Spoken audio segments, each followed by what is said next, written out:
Good morning, councillors. I'd like to open meeting 836 of council, and we'll start with the prayer. God grant that we who would seek to serve you may have the wisdom of your Spirit, the guiding of your hand, and the grace to serve together for the prosperity of our city.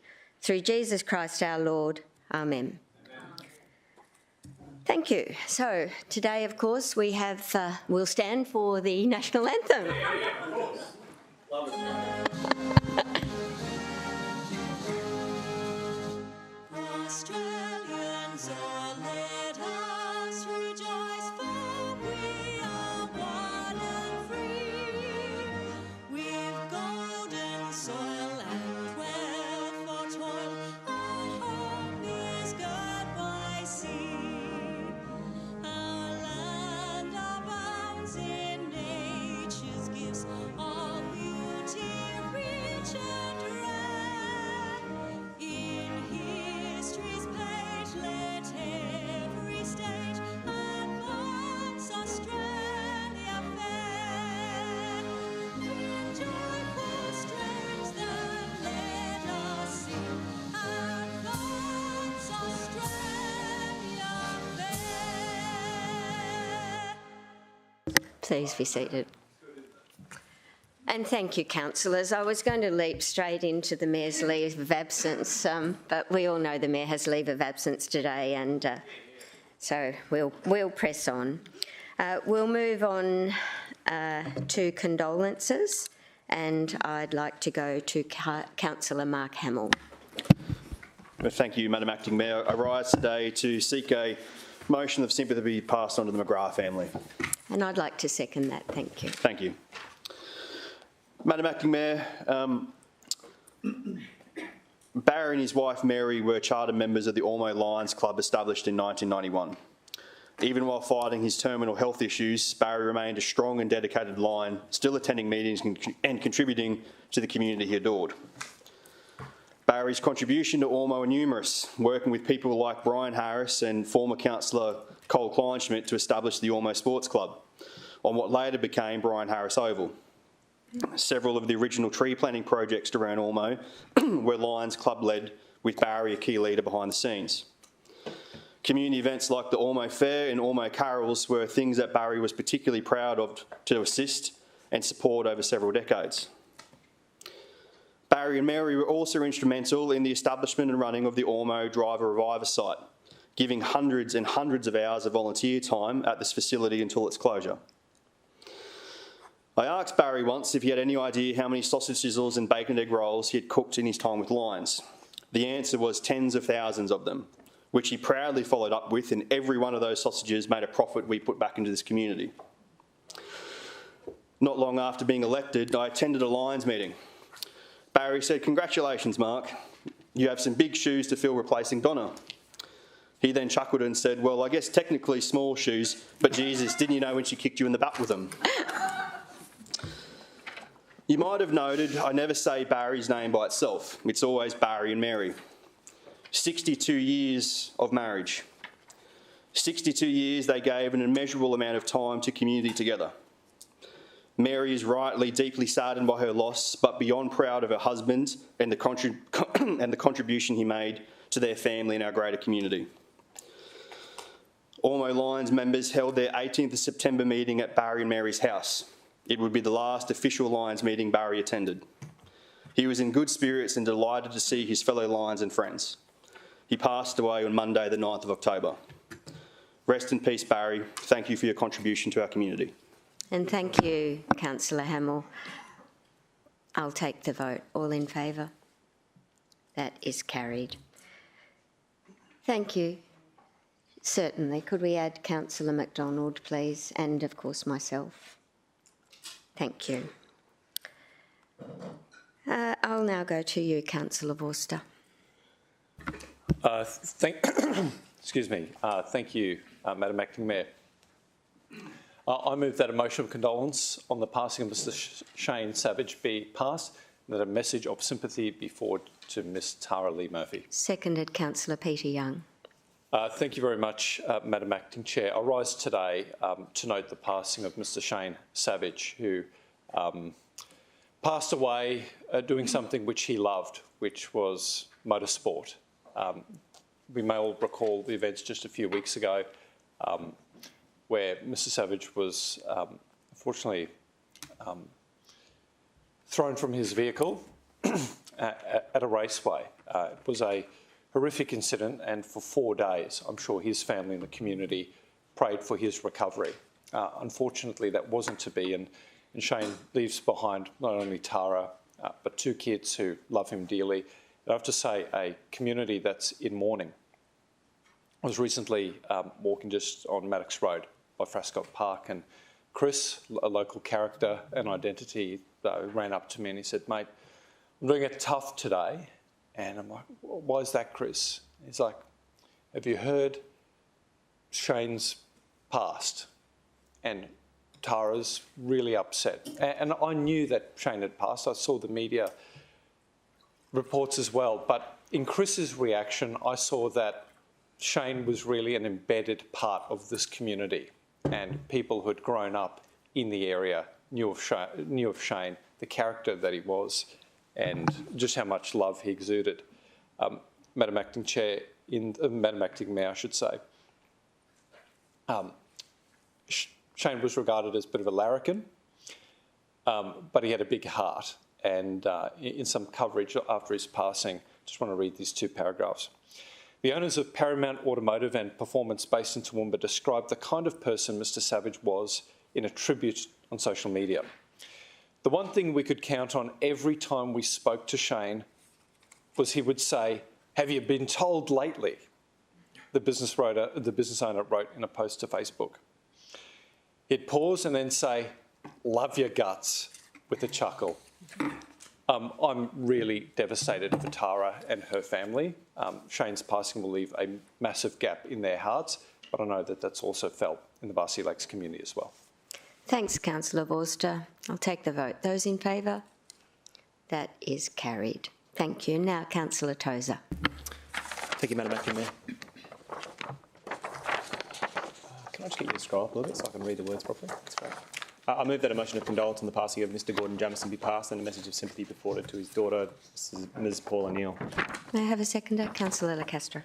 Thank you, Madam Acting Mayor. The passing of Gordon Jamieson has not gone unnoticed by the broader community, and particularly the motorbike community, but I didn't know Mr Jamieson personally, although I had met him in his later years, but Andrew Potts from the Gold Coast Bulletin actually wrote a piece on his contribution to our nation and to our city, and I thought I might read some of the words from that article.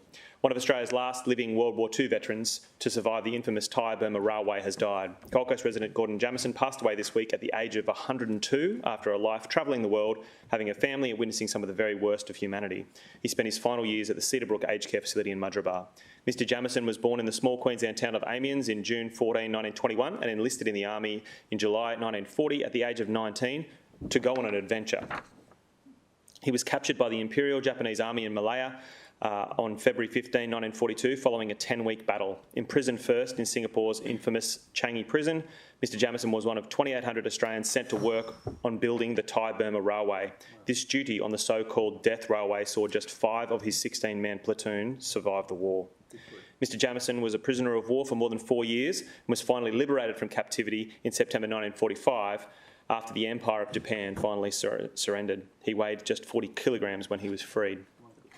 Returning to Australia, Mr Jamieson married his wife Shirley and they spent 62 years together travelling the world and having 3 children. The family lived in Broadbeach for many years, where Mr Jamieson worked in a range of jobs, including owning a tractor business, a cafe, working in a chicken abattoir and running an engineering firm until his retirement in the 1980s. In 2013, the veteran was invited to visit the set of the 2013 Nicole Kidman and Colin Firth starring film, The Railway Man, which was set on the same stretch of the Thai-Burma Railway he had worked on and was filmed in Numbamba Valley in the Western Division 9 hinterland. In recent decades, he lobbied for repatriation to be paid to former prisoners of war and spoke out against armed conflict. I think there's no doubt that our community will miss Mr Jamieson, but also our nation will miss him and absolutely honours his service to our nation. Yeah. Thank you, Councillor Tozer. Grand age. I'll take the vote. All in favour? That is carried. And another one. Back to you. Can I be added to that, please? Certainly. Well, why don't we all... Yeah, everyone. Thank you. Thank you, Madam Acting Mayor. I also move that a motion of condolence on the passing of John O'Brien be passed and that a message of sympathy be forwarded to the O'Brien family, in particular Steve O'Brien. Seconded, Councillor Lacastra. Thank you, Madam Acting Mayor. John O'Brien was well known in our community. He, for 28 years, owned the Woodchoppers Inn, which is a very popular restaurant in our local area, and his contribution to our community through sponsorship of events at different times, but most of all, hosting a place that people gather to have wonderful meals. After 28 years of owning that restaurant, he has now passed, and Steve O'Brien, his son, who has been running that restaurant for some time, and his family are definitely grieving, as is the community grieving at his passing. I'm sure he'll be sorely missed. Thank you, Councillor Tozer. All in favour? That is carried. And could we please add Councillor Daphne McDonald and Councillor Bob Lacastra? Thank you. Okay, councillors. There is no mayoral minute today, despite the rumours. I don't know who circulated there was going to be, but there's not. We'll move on to confirmation of the minutes. Do I have a mover, Councillor Tozer, to receive the minutes? Seconder, please. Councillor Pauline Young. Okay. Thanks, Councillor Young. Any changes, councillors? I was going to say almost lapsed for one of a seconder. Sorry? Almost lapsed, Madam Acting Mayor. My perfect dream. So no changes, councillors. We'll take the vote. All in favour? That is carried. There's no clarifications I've been advised of. No business, but we've missed the Mayor's report, so we'll go back to the Mayor's report, which is today the Acting Mayor's report. So I'm up to presentations after this. Okay. All right, starting off, the Mayor was away initially since the last meeting, so I'll whip through the things that I attended on the city's behalf, the first one being the Gold Coast Business Women of the Year Awards, which attended by myself and by Mayoress Ruth Tate. So it was a great opportunity highlighting our champions in the city, and I need to note that the champion of education was Kate Hucker from the Coomera Special School, so that was a really worthy award. Moving on, the Property Council of New Zealand came to our city for their conference. There were about 400 delegates, and I presented a keynote address and Q&A to those delegates. Then the next morning, the Unisport Nationals. We welcomed to the city over 6,000 university students who competed, I think, in 31 different sports. So really good one for our city because they usually book out all of the accommodation and have a great time as well. It's a really happy event. Then there was the Gold Coast Open House. Councillor Curtis was there with me that night, and we welcomed the Honourable Dr. Jeanette Young, who also attended. And that festival, it's interesting to note, it's part of a worldwide project that runs right across the city, and last year over 2 million people actually visited open homes or properties across the world, so that's interesting. On the 27th of September, Minister Mark Furner was in town, and he was promoting the fact that free self-treatment kits would be available for residents right across the city. I actually got a notice in my mailbox last night which enabled me to apply online for a kit to be delivered.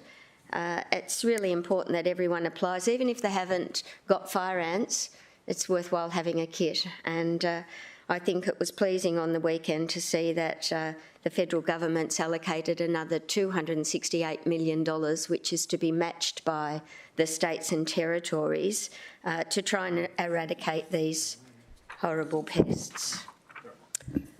Then we had a sombre day at the National Police Remembrance Day. In attendance was Councillor Lacastra, Councillor McDonald, Councillor Tozer, Councillor Curtis and myself, and it was a great opportunity to pay our respect to those lost in service. Then the Mayor came back and He officially opened the annual Preparedness Forum for Disaster Management. Obviously, it's really important this year, given our weather conditions, that everyone is prepared for the forthcoming season. On the 10th of October, the Mayor welcomed the Taipei government delegation. They had come to Brisbane, actually, to attend the Asia Pacific Cities Summit, and they visited the Gold Coast to meet with people at the Gold Coast Health and Knowledge Precinct. The Mayor then attended on the 11th of October the Institute of Public Works Engineering Australia annual conference. It was held at the Turf Club and the Mayor opened the event. On the 11th of October also, we had the Mayor's Safer Suburbs Awards ceremony, and a lot of the councillors were there to support. Councillor Lacastra, Patterson, Tozer, Taylor, Vorster and O'Neill. Did I miss anyone? And myself, but an opportunity to say thank you to our everyday heroes for their outstanding work enhancing safety in our city. Then there was the Mayor's Sustainable Economy Breakfast the following morning, the 12th of October. Councillor Hamill, Councillor Owen-Jones and Councillor Patterson attended. The Mayor delivered the opening address, and that event was part of Gold Coast Business Week. Moving on, the Brisbane 2032 Intergovernmental Leaders Forum was held in Brisbane, and attendees received updates on the planning for the 2032 Olympics. The Mayor went to Chengdu in September, and there was a delegation that then visited the Gold Coast. Chengdu has 20 million people, and it's our newest sister city, so a great opportunity to host them in our city. On Sunday the 15th of October, the Mayor welcomed Australian boxing sensation Tim Tszyu back to the Gold Coast for his world title fight. I understand it was a sellout, and congratulations to Tim and to those involved in bringing this event to our city. Mayor went away again after that, and Councillor Vorster and I were charged with welcoming seniors to 3 sessions on the 18th of October. And Councillor Vorster, you might like to speak to that. Thank you very much, Madam Acting Mayor. Can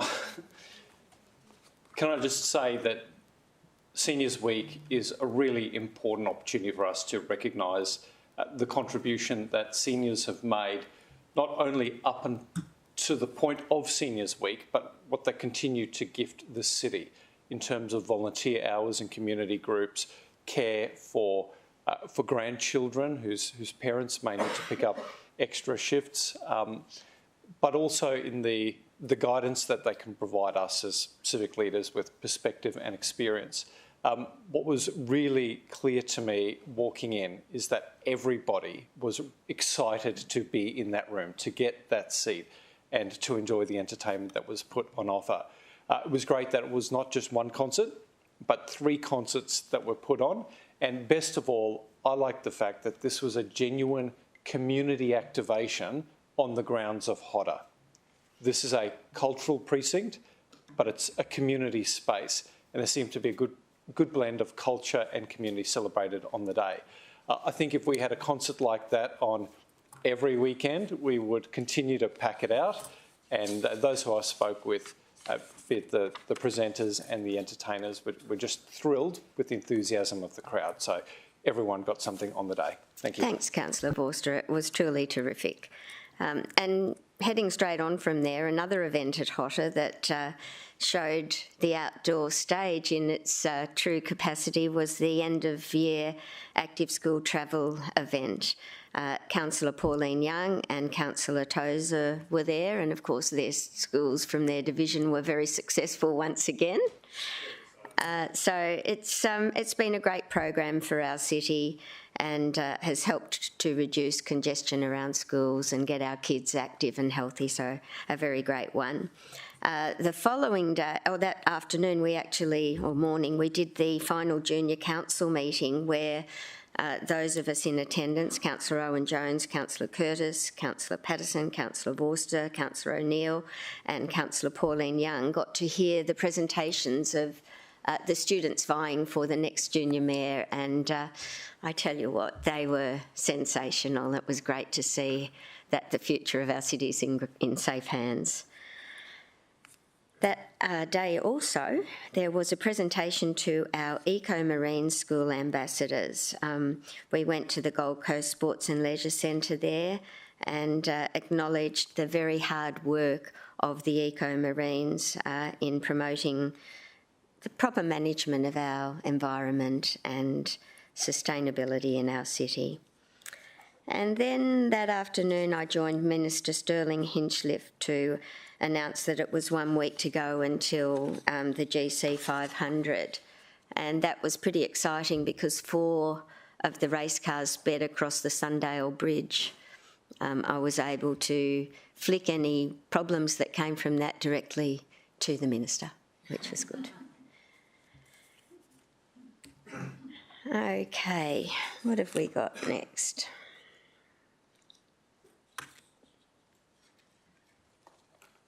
I don't know where I am now. Am I at the end? That's good. I therefore move the Acting Mayor's report and I take a second.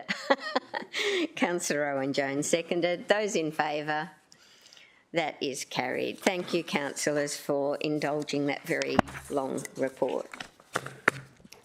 Now, I've already done clarifications and business arising because I was ahead of myself, and we'll now move on to conflict of interest declarations. And councillors, I do apologise that I need to put 2 requests for permissions to be involved before you today. And in explaining, the project relates to Dreamworld, which is clearly one of our most important tourism destinations in the city. And there have recently been applications submitted to expand Dreamworld, and there have been a couple of briefings held that I have not been invited to nor made aware of. I've only become aware of subsequent to them occurring. And I presume this is because I had accepted donations from a board member of Dreamworld. It's only a very small amount, which was, I have the 2 the same. So which one are we doing first? Can we do the Seymour one first, please? So Kevin Seymour is a director of Dreamworld, and I accepted $390 from him in 2015. He did make a donation which was refunded in full, so that we've been advised is no longer relevant. But before anyone considers my involvement, you need to be aware that I need to make another declaration about receipt of funding from Gasman Development Perspectives. And that is more significant. $3,700 was fully refunded in 16, but there were donations of $1,250 in 2008, $2,240 in 2014, and $3,700 in 2015. But I'll get to that declaration, but before you consider the first one, I felt that you needed to be aware that there are 2 declarations that I need to make, and I'm seeking approval to be involved so that I know what's happening in Division 3, and I'll go to Councillor Owen-Jones. So, Councillor Gates, I wasn't really aware that you were going to do this morning, but whilst you were speaking, I just actually Googled who are the directors of Ardent Leisure, and Mr Seymour isn't listed on publicly as a director of Ardent Leisure, so I'm not too sure where that leaves your declaration. So I'm aware that one of the directors is a close associate of his, but it doesn't appear to me to be the case, and I could be wrong. Well, that leaves me. I believed that he was a director, but the Councillor Hamill, are you aware? Madam Acting Mayor, I can't clarify with certainty if he's directed, but Mr Seymour has definitely been part of meetings and attended meetings, so I think either way, probably getting the permission on this one is the right thing to do. He could possibly be involved in the future development. So I think you might just want to be mindful of the words, because so whilst it might be an application regarding Dreamworld, if he's not a director, we may as well have the right So words. I would change that to is involved in an application for the expansion of Dreamworld. Would that do?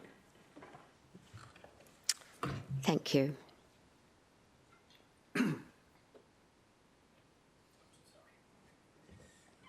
Sorry. Thank you. Acting Mayor. So I've just had it confirmed to the best of the city's knowledge, Mr Seymour is not a director, but Okay. the words that I've suggested on your behalf is we add potentially involved, given they have a close Okay. business relationship. Thank you very much. And councillors, now it's over to you to decide what to do with me. Councillor Tozer. So, in considering the two declarations you've made in concert together, and hearing and taking that at face value, I'm very supportive of you being involved in all of the, dialogue and meetings and such things. But I have some reservations about the quantum of the donation for the second party. Sure. In relation to you potentially participating in the final decision making. I Yep. think it's entirely appropriate for you to disseminate information and If you'd like talk to the move a community. motion, But I'm not sure how to do that. My question is, I'm not sure how to do that because I actually don't have the same feelings in relation to the Seymour declaration. Again, a $390 donation. I think it given seems there's relatively two, if you immaterial. move one motion, I'm comfortable. Are we allowed to? My question really is: are we allowed to move one motion for both declarations, or do we need to move two motions? We're getting legal advice. Thank you. I think you could identify the reasoning due to another declaration. Yeah, go ahead. Thanks, Acting Mayor. So I get the city's advice would be that we deal with both separately, but council can condition the approval so as to exclude the Acting Mayor from the final decision. So I'm They happy need to to be dealt propose with a separately. motion in relation to this first one. In fact, I think that despite the conflict of interest, we could say in relation to the Seymour matter, Councillor Gates, almost got you Dr Gates, sorry. Councillor Gates may participate in the decision despite the councillor's conflict of interest because the interest is minor and remote. I think that's fair in relation to Okay. Mr Seymour's. So I'm happy to move that. Seconded by Councillor Young. Thank you, Councillor Young. Okay. All right. Did you want to speak? So I just had a question in regards to the second one, what the actual quantum of the Gasman donation is.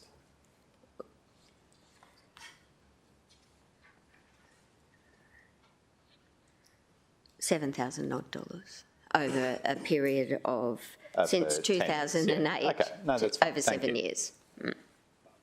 Yeah, we'll deal with it next. Thank you. Question, Councillor Young. Thank you. You mentioned that Mr Gasman is a surveyor for that project. I know of his involvement in a more deep sense in developments. Do you think that that is the limit of his... We're not up to that one yet. Okay, but- We're just, sorry, Councillor Young, we're just doing the Seymour one first off. So if no one has any more questions about that, I'll take the vote. All in favour? Councillor Hamill, Councillor Owen Jones, Councillor Curtis, Councillor Peter Young, Councillor Patterson, Councillor Castro, Councillor Tozer, Councillor Taylor, Councillor Forster, Councillor Pauline Young, Councillor McDonald and Councillor O'Neill. And I didn't vote, correct.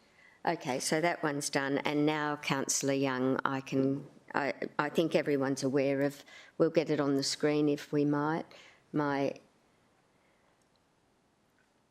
declaration. So as you can see, the donations go back to 2008, 2014 and 2015. Madam Acting Mayor, if the Minute Secretary could scroll up, I think maybe the first part of this one is Would you like incorrect. to stand, Right, sorry, Councillor right at the top. Just, Sorry. It says receipt of donations from Kevin Seymour. Thank you for alerting us to that.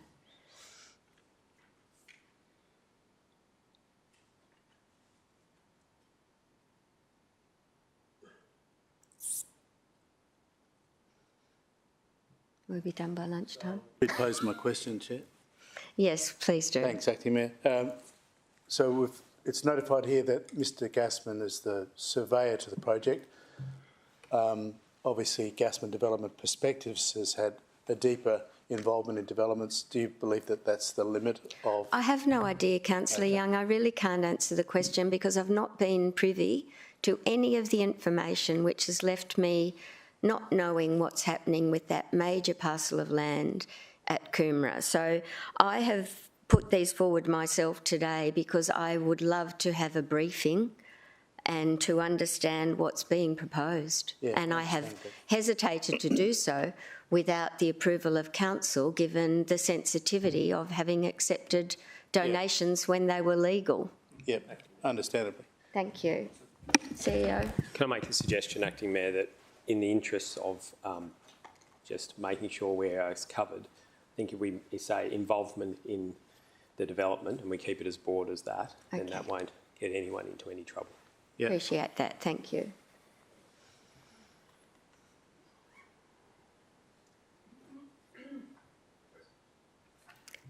Question, Councillor Owen-Jones.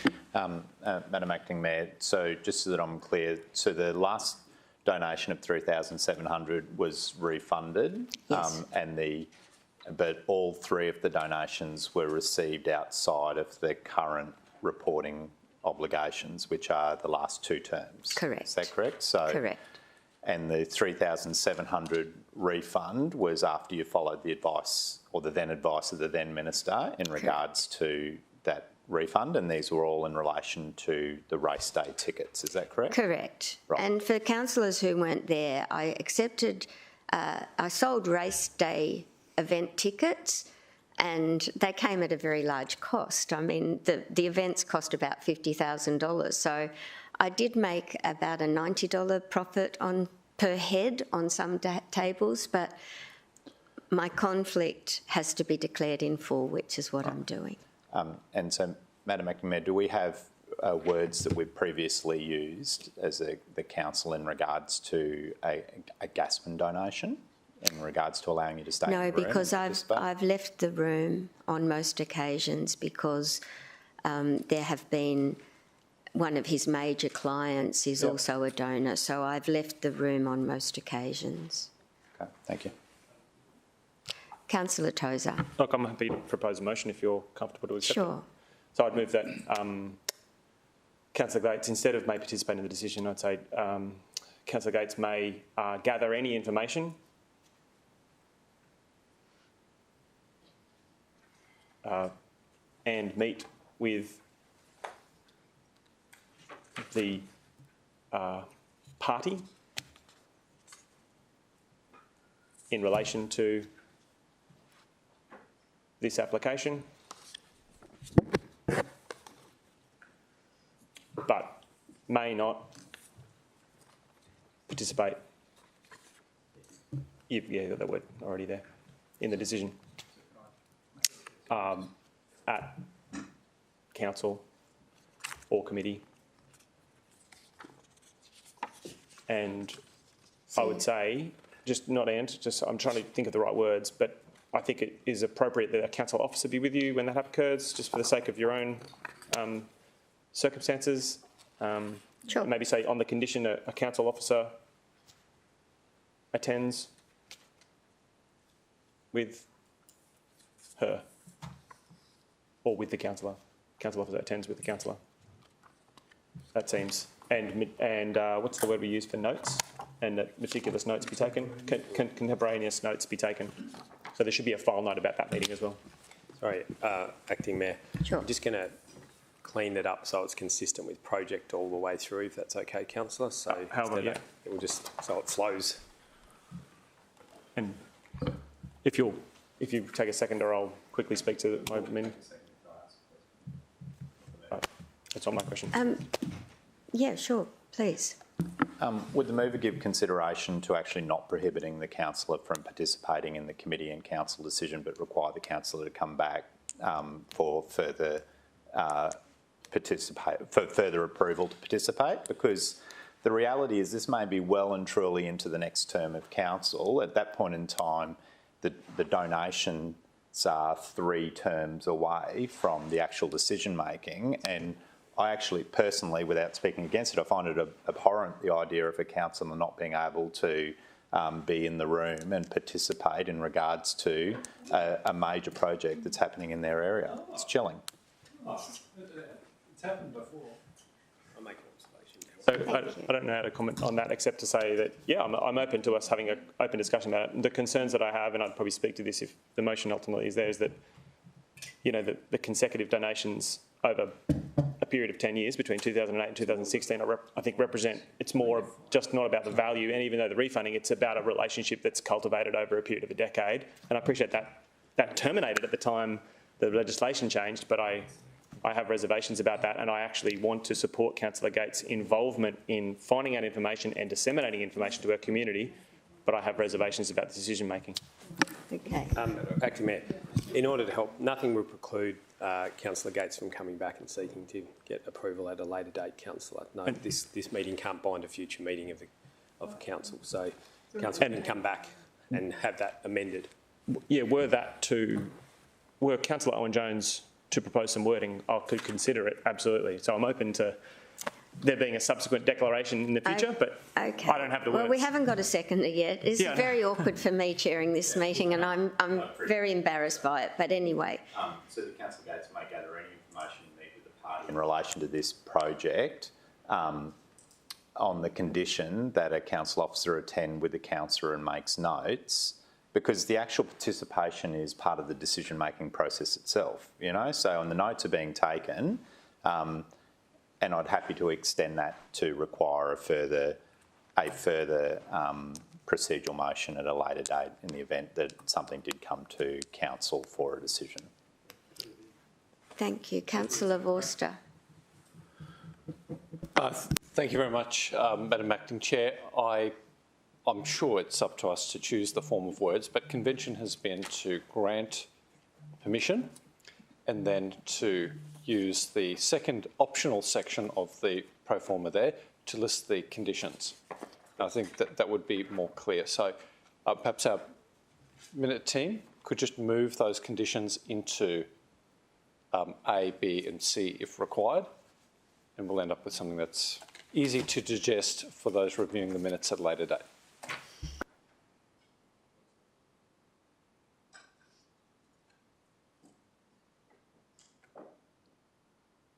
We'll just wait, councillors, until it's clear, and then I'll go back to...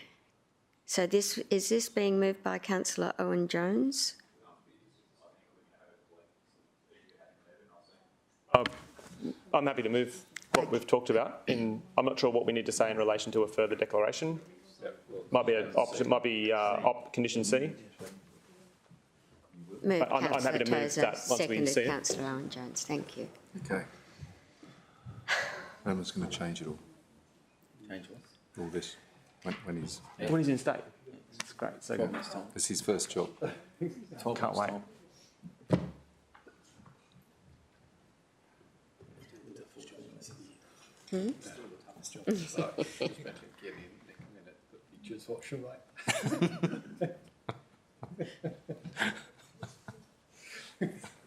Yeah, that's good.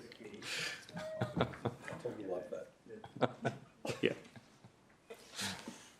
Madam Acting Mayor, I'm happy, what I've seen on the screen, I'm happy to move that if you're comfortable with accepting that motion. Thank you. And seconded Councillor Owen-Jones. We'll just wait till it's perfect. Okay, I don't have the option. Thank you. Okay, we'll therefore take the vote. Those in favour? Councillor Hamill, Councillor Owen-Jones, Councillor Curtis, Councillor Peter Young, Councillor Patterson, Councillor Castro, Councillor Tozer, Councillor Taylor, Councillor Vorster, Councillor Pauline Young, Councillor McDonald and Councillor O'Neill. Thank you very much. Thank you, councillors, for dealing with that. I'll now go to Councillor Peter Young for a declaration about the Nerang Community Association, councillor, and Nerang Community Garden. They're on the screen, I think. These councillor. conditions relate to the discretionary grants program, Acting Mayor. Yep. And The first of them, I received, I think, 21 submissions from community groups and made indicative decisions about those, but in regards to two of them, I need Council's consent to progress them any further. First is the Nerang Community Garden Association, which is on the screen. I've got to find that.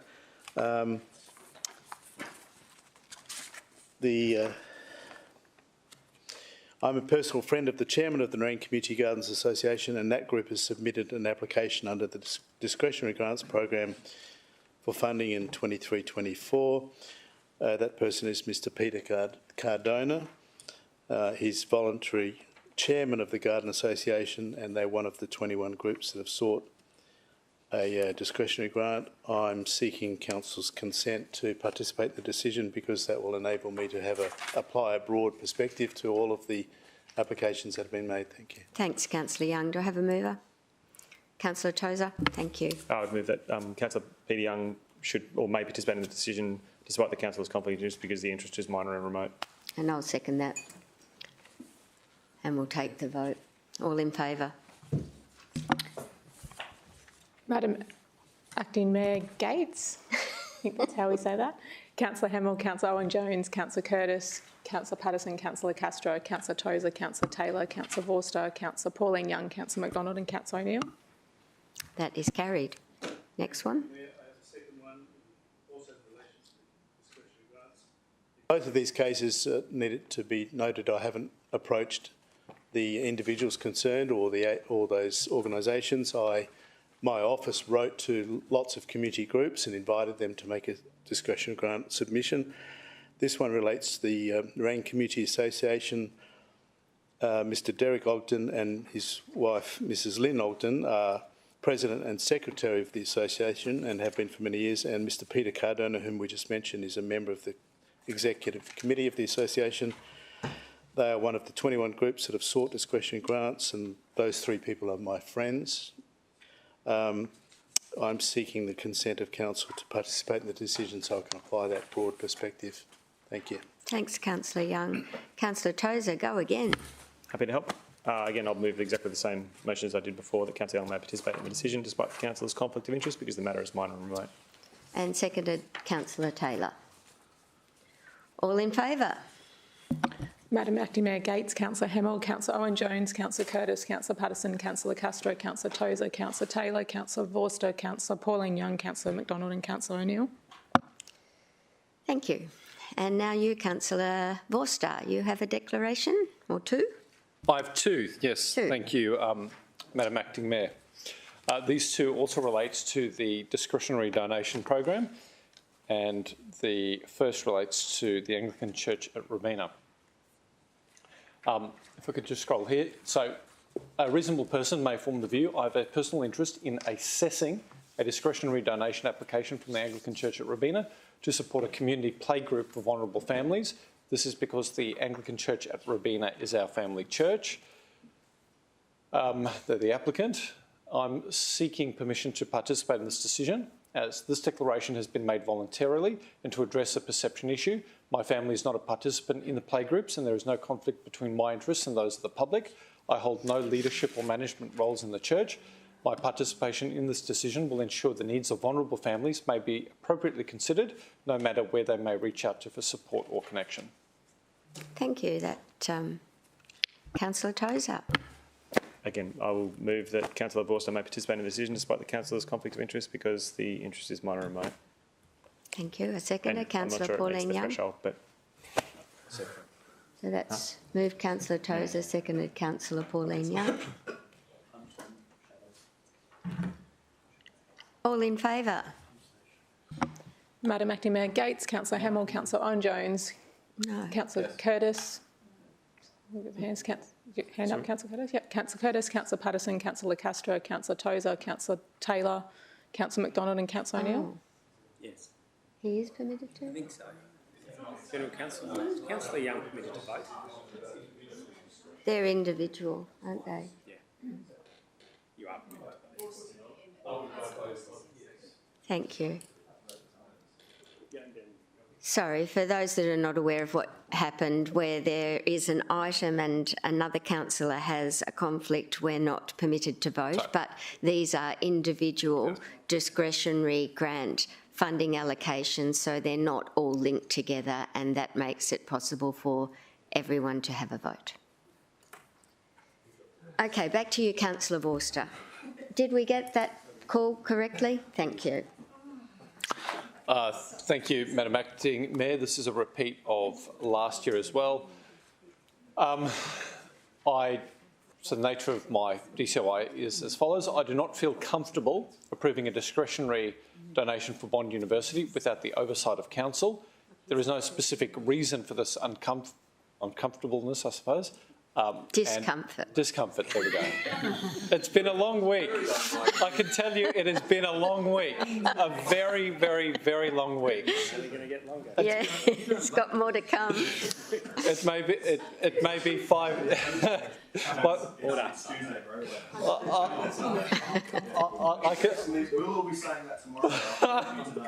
I can tell you a week, 7 days, but it's not 7 nights. My wife is, of course, employed by Bond University, and I've attended awards functions. Anyway, if we could just scroll to the reasons why I'm seeking permission to participate. This declaration has been made voluntarily and merely to address my own personal preference for a donation to be managed in the most transparent way possible. I'm happy to explain what the donation is for as well. That's okay. Let's just go. Councillor Tozer. I'll move that Councillor Vorster may participate in the decision despite the councillor's conflict of interest because... There isn't really one. Yeah, I'm trying to think of the right word. I think the legislation actually says that involvement with a school does not meet the threshold, but I'll say is minor and remote just for the sake of... Okay, a seconder, please. Councillor Peter Young. No, not because the matter is minor and remote. The matter is very, very important. It's actually because because it is minor and remote, just it, which is we're talking about the interest, not the matter. The matter is a significant and important donation to Bond University for a community benefit, I'm assuming. Okay, thank you.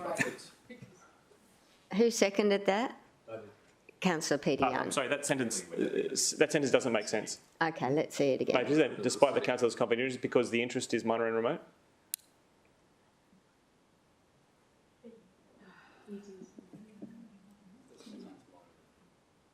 Because the interest is minor. Now we've got it right. Thank you, sorry. Correct. So that's moved Councillor Tozer, seconded Councillor Peter Young. All in favour? Madam Acting Mayor Gates, Councillor Hamill, Councillor Owen-Jones, Councillor Curtis, Councillor Peter Young, Councillor Patterson, Councillor Castro, Councillor Tozer, Councillor Taylor, Councillor Pauline Young, Councillor McDonald and Councillor O'Neill. That is carried, and thank goodness they're done. Okay, now we'll go to committee reports. So, Councillor Vorster, Lifestyle and Community. Oh, what a committee it is. Madam Acting Mayor, I move that the report of the Lifestyle and Community Committee meeting held on Tuesday the 10th of October, feels like a lifetime ago, 2023, covered by recommendations 1 through 8 be received. Do I have a seconder? Councillor Glenn Tozer. All in favour? Okay, any items? Yeah, that's just receiving. Sit down. I'm sure there's items. Welcome to Melinda Bucher, who's the acting director. Okay, any items? Councillor Owen-Jones. Madam Acting Mayor, if I could deal with 6.4, I'm happy to move it, and if I can get a second, I'll speak to it. 6.4, seconded Councillor Vorster. And go ahead, Councillor Owen-Jones. Thank you, Madam Acting Mayor. The Naturally GC review, I think, was very important. It's a really well-respected program in the city that has largely grown and been funded through the divisional program, and the recommendation here did two very important things, and I just wanted to make sure the CEO was well aware of what we'd done. One is that we had suggested that the future funding allocation be reviewed in the 24-25 Special Budget Committee process, so that it was actually became a well-funded whole-of-city program, and did not need to rely on the divisional program. And I think that the Healthy and Active program is a really good example of a program that had been nurtured through the divisional program and then taken on to give it stability through a whole of city funding program. So, Mr. CEO, I just wanted to make sure that you saw that we were spending funds through the special budget process, and maybe the Chief Financial Officer is also well aware of that. And then two was the idea that the Naturally GC program be able to adopt its own information channels or social media channels to get better coverage and cut through in regards to its program. So I just wanted to emphasise both of those things so that everybody was aware that that was the decision of the committee and hopefully the decision of the council today. Thank you, Councillor Owen-Jones. Councillor Vorster. Thank you very much, Madam Acting Mayor. With your indulgence, I just wanted to update the council on some comments that I'd made at committee with respect to this report. At committee, I expressed some level of concern around my ability to work with the Naturally GC team to develop activations that might entice disengaged environmental champions in an area. And I just want to flag the fact that the Naturally GC team were tuned into that meeting. They heard the feedback that I provided within the council chamber, and I had a very, very, very constructive meeting with the team. And they were able to work with me and with some community partners to curate a series of events for my community, which I think will meet local appetites. But they went one step further and they looked at those activations which are already on the books, and they have augmented those in direct response to the feedback within the chamber. So we plainly have the right team within that unit, and properly resourced, I think that they will go on to achieve really great things for the environment. But it would have been remiss of me not to mention the fact that city officers acted on that advice, and we've ended up in an even better place despite not yet having adopted the report yet today. Thanks, Councillor Vorster. No speakers against, I presume. Anyone else wish to comment? Councillor Peter Young. Thanks, Acting Mayor. That was interesting. I received yesterday an invitation to co-host an event to be run by Naturally GC on the 11th of November, which I've accepted, but I won't be attending because that's Remembrance Day and that's my priority. So I just thought that was an interesting kind of thing to note at this point in time. Thank you. Okay. Are you aware of what event that is that would be held on Remembrance Day? No? Through you, Madam Acting Mayor, I'll just refer that to Manager Parks and Recs. Just to the manager, is there any potential for a change in date, please? Yes. Okay. Oh, thanks, Sia. Through you, Acting Mayor, I'm sorry, I'm unsure of the exact details of that, but I'm sorry. Unsure of the exact details of that, but I'm sure we can review that and take that advice on board. Perhaps if you could liaise with Councillor Young and set a new date so that Councillor Young can do both. Thank you.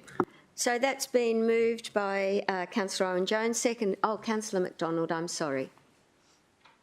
Thank you, Madam Chair. Just to comment, any other events on that particular day might be good to, if the officers could review those dates, please, or that date. Great. Thanks, Mr CEO. I'm happy to do it citywide, if you like. Okay, so we will take the vote. All in favour? That is carried. Any other items, Councillor? Councillor Tozer. Item 7.1. Sorry? 7.1. Oh, okay. You wanted to make a declaration? I will make a declaration, yes.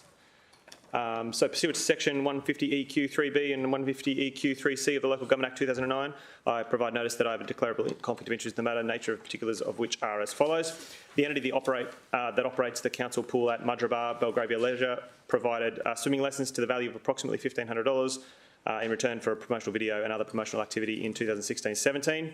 The name of the other person is Belgravia Leisure. They provided children's swimming lessons. Belgravia Leisure is the current operator of the Mayoral Aquatic Centre, and there was $1,500 accumulated over several dates in 2016-17. It is also of note that the relationship that Council have with Belgravia Leisure as a contractor to operate the pool ceases before the matters that are captured in this report come to life. We don't construct a pool until that contract comes to an end. So, Thanks, Councillor Tozer. Someone like to move a motion regarding this declaration? If not, I will. That Councillor Tozer may participate in the decision despite the councillor's conflict of interest. Yeah, just what's on the screen is fine. Can I have a seconder, please? Councillor Peter Young. Are there any other questions about this? If not, we'll take the vote. All in favour? Madam Acting Mayor Gates, Councillor Hamill, Councillor Owen-Jones, Councillor Curtis, Councillor Peter Young, Councillor Patterson, Councillor Castro, Councillor Taylor, Councillor Vorster, Councillor Pauline Young, Councillor McDonald and Councillor O'Neill. Thank you. This is actually a closed item, councillors. At committee, I moved a change recommendation, which was carried with the casting vote of the chair. I'm happy to do so again today, but do we need to go into closed session for a discussion? Councillor Tozer. So I don't have any questions that relate to that, but I did have either a foreshadowed motion or an amendment, depending on how you would like to interpret that. I had regard for some of the matters that you raised in committee and have devised with officers subsequent to the briefing notes some other words, but I'm So not if I move the committee recommendation, if I get a seconder, seconded Councillor Vorster, you're very welcome to move an amendment, but do you need to go into I don't believe so, no. closed session to discuss the matter? I don't have any questions in relation to that matter at all, though those will be matters pertaining to the Special Budget Committee. So, Okay. Okay. Sorry. So as long as the conversation or questions don't relate to what's going to be carried in budget, then it's fine for it to continue in open. Okay. That's correct. All right. And so I'll just give a little bit of background to my motion, which was that we await a further report on planning for pools in the west of the city, and that basically came about by an article that I read in the paper that quoted Councillor Peter Young. Now, Councillor Young, you weren't at committee, but my intent was to simply get a more detailed report about the planning for aquatic centres. It may be that, we're heading exactly in the right direction, but at the time that the last report was considered, there was no accommodation strategy, there was no suggestion of us moving out of the Nerang Centre. So it changed things somewhat. It brought into play the Nerang pool, and then at committee there was also discussion about the potential of Greenheart to accommodate a pool. The funding for the Mayoral pool, there is no funding until 25-26, which means we have a year and a half in which to consider any further information that may be brought forward. I was in no way trying to stop the improvements at Mayoral Aquatic Centre. It may be that that is the recommendation that ends up being the most worthwhile. My point was simply to be better informed and to have as much information as possible, given that the next funding for Mayoral is not this forthcoming budget in 7 months' time, but the following year, 25-26. So we had plenty of time to receive information, and I thought more information is simply valuable in our decision-making, which might provide a better outcome for Mayoral. I don't know, because we haven't seen the report. And the director on the day suggested that this wouldn't delay one thing, that there was a report being prepared and that we should look forward to receiving it. Councillor O'Neill made sure that we would receive it in the first part of next year by suggesting a change to the recommendation, and that's where we sit. Yes, Councillor Tozer. So that being the case, I would like to move an amendment if that's the case. It's a very slight adjustment that has regard for some of the very things that you said. and I prepared some of the wording for the adjustment. It basically separates your item 3 into 2 parts, so we can acknowledge the body of work that was completed in 2017, which is known as the City Aquatic Centre Strategic Review. It's about 6 years old, and we articulate exactly what we're seeking an update on, and that we do talk about the next 24-25 budget deliberations that we've already adopted in our budget last year, a $7.8 million allocation to this project. And whilst I can't go into any more detail other than the $7.8 million we've already adopted,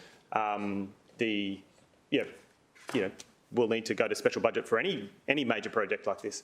And the only other change is that the body of work that council officers have done with stakeholders and users of the pool have resulted in the picture which is attached on as attachment 1.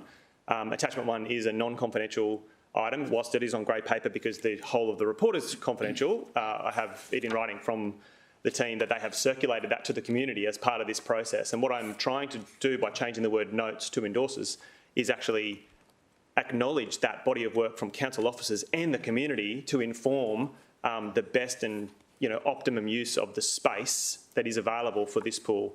So that's my amended motion. It doesn't, I don't believe, change, but you're the chair, so if you don't accept it as an amendment, I'll foreshadow it. I'm just not sure of the legality of changing it from notes to endorses as an amendment, and I'm just seeking guidance on that. If it's a valid motion, I'm happy to accept it. Yes? Yeah. Okay. So, accepted, Councillor Tozer, and now I'll ask for a seconder. I think, as the mover of the original motion, do you get to open debate or should I open debate? I've already opened debate. Okay. So now you've spoken and I've got a seconder to your amendment, and we'll seek other comments from other councillors. So is there anyone who wants to speak against the amendment? In introducing my amendment, I was hoping I could say a few words more about that body of work. But feel welcome. Thank you, Madam Acting Mayor. The report that we considered here actually has a conclusion which is non-confidential as well. And I wanted to read that so it's on the public record. The current 25-metre pool at Mayoral Aquatic Centre was built in 1968 and requires constant intervention and maintenance to keep it operational. The pool is only 6 lanes wide and has no access ramp into the basin. The associated pool plant and underground pipework does not allow for pump and filter upgrades to meet the current guidelines, and whilst it's lawful, we need to make some necessary changes. The patronage of the centre has grown by 25% over the last 5 years, but further growth is being restricted by available pool space and accessible pools and amenities. It is considered that the use of the parkland at the front of the site, which is known as Rotary Park in Mayoral, for a larger pool, when combined with the current integrated venue facilities, was the best viable option for the community and continue investment at the centre. And that's why the officers recommend us to endorse that layout. It is a really important pool, and I'd note as well in the 2017 Aquatic Centre Strategic Review, it talks about how important and how engaged the Mayoral community were in that strategic review that has resulted in this recommendation by officers to deliver the expanded facilities. I think we were the second most submitting suburb. Mayoral was the second most submitting suburb in the whole of City Aquatic Centres survey. It's clearly a pool where people are very engaged with the outcome, and frankly, we were one of the largest group of people within that were people who use the Learn to Swim pool facilities, so young families are who's going to benefit from this. I also note that the briefing note that was provided to us on the 20th of October talks about that the data that was provided validated the service level and catchment information, highlighting an increase in the utilisation from the residents in Mayoral catchment up from 51% in 2016 to 69.9% in 2023, showing that the local community is absolutely supporting this particular pool, and that's reflective in the patronage. And it goes on to say, while there is a relatively small crossover between the catchment areas of Nerang and Mayoral, the majority of patrons utilising the Mayoral Aquatic Centre consistently are from the southwestern areas of the city where there are limited competing service offerings. Frankly, this amendment enables us to validate the community feedback that's informed this part of the process. It enables us to really show the community very clearly the concepts that they've provided to us, a humble offering when it comes to our pools in the city, and a really good mix. You know, it's important for our city to have a great mix of pools. We don't want every one of our pools to be a major centre. Some of our pools do need to be smaller. In this particular case, this pool is, proposed to be potentially like 1/10 or maybe 20% of the size of Pimpamar or Palm Beach, where there's really big pool facilities that are really great, but this pool is right next to Mayoral Special School.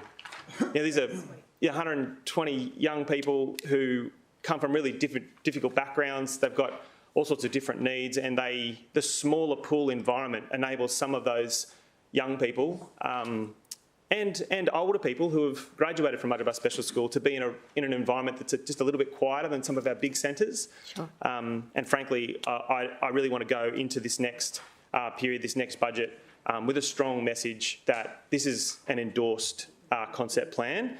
And whilst the matters relating to the budget should be confidential and should be considered quietly in council chambers when that time comes, in principle, this is a really important and informed and evidence-based project that complements the broader mix of different types of pool offerings the city has for its population.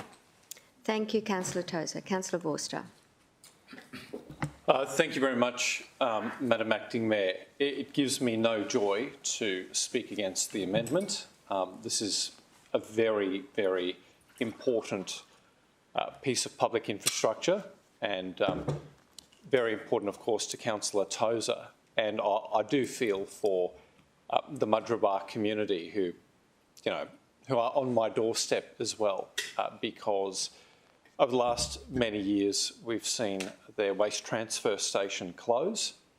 We've seen their library close, and it really would seem unfortunate and a bit of a pattern if we were to suggest that their pool close. But Madam Acting Mayor, we have an obligation as councillors to have regard to not just the current needs of our community, but the needs of future residents on the Gold Coast. And we know by 2041, our population will exceed 1 million people. 1 million people. Now, the city has embarked on an ambitious project. It was considered as part of our report, this committee. It's called the Green Heart. And the Green Heart will be our opportunity to deliver infrastructure to support population growth. And I hope infrastructure that can carry the needs of the Gold Coast for decades and decades and decades to come. And it doesn't just secure open space, but it does tick the sports and recreation box. And Madam Acting Mayor, one thing that the second stage of the Green Heart will deliver are more sporting facilities. Opportunities and spaces for elite athletes to train in the lead up to the Commonwealth Games, but just like we saw with the Commonwealth Games, a wonderful legacy, a community legacy where community sport and activation can be delivered year round. Now, I look at the cost for this plan, and we can't share that cost because it's confidential, but I look at the cost of the plan to, in my view, replace a facility for like, and I don't see money invested in lifting capacity to meet a population challenge. I don't see that. I see an opportunity to take a breath, not endorse a plan today, but simply note it, just take a breath and give city officers an opportunity to revisit whether or not a pool should be constructed at Nerang or should be constructed at the Green Heart, on the doorstep of a heavy rail station and at the geographic centre of the Gold Coast. And I strongly recommend we take this breath, councillors, because in just a few rounds we will consider our next step towards the new master plan for Robina. And it might be that there will be tens of thousands of new people now resident in Robina, meeting our housing need. And the question for us is it better to locate these facilities on this side of the M1 or on the other side of the M1? And if we locate it on this side of the M1, do we have an opportunity to deliver infrastructure where there is population, where there's demand, but in a way that does not induce terribly damaging traffic congestion as people try and traverse the M1. I'm all for bringing this pool up to standard. I'm all for noting it, and I'm all for a future special budget having the opportunity to endorse Councillor Tozer's plan. But I don't want to preempt our decision for budget, for a future budget meeting, by endorsing the concept plan today, because I actually think that limits our ability to contemplate all options when we actually see where the population will be delivered. It prematurely ties our hands.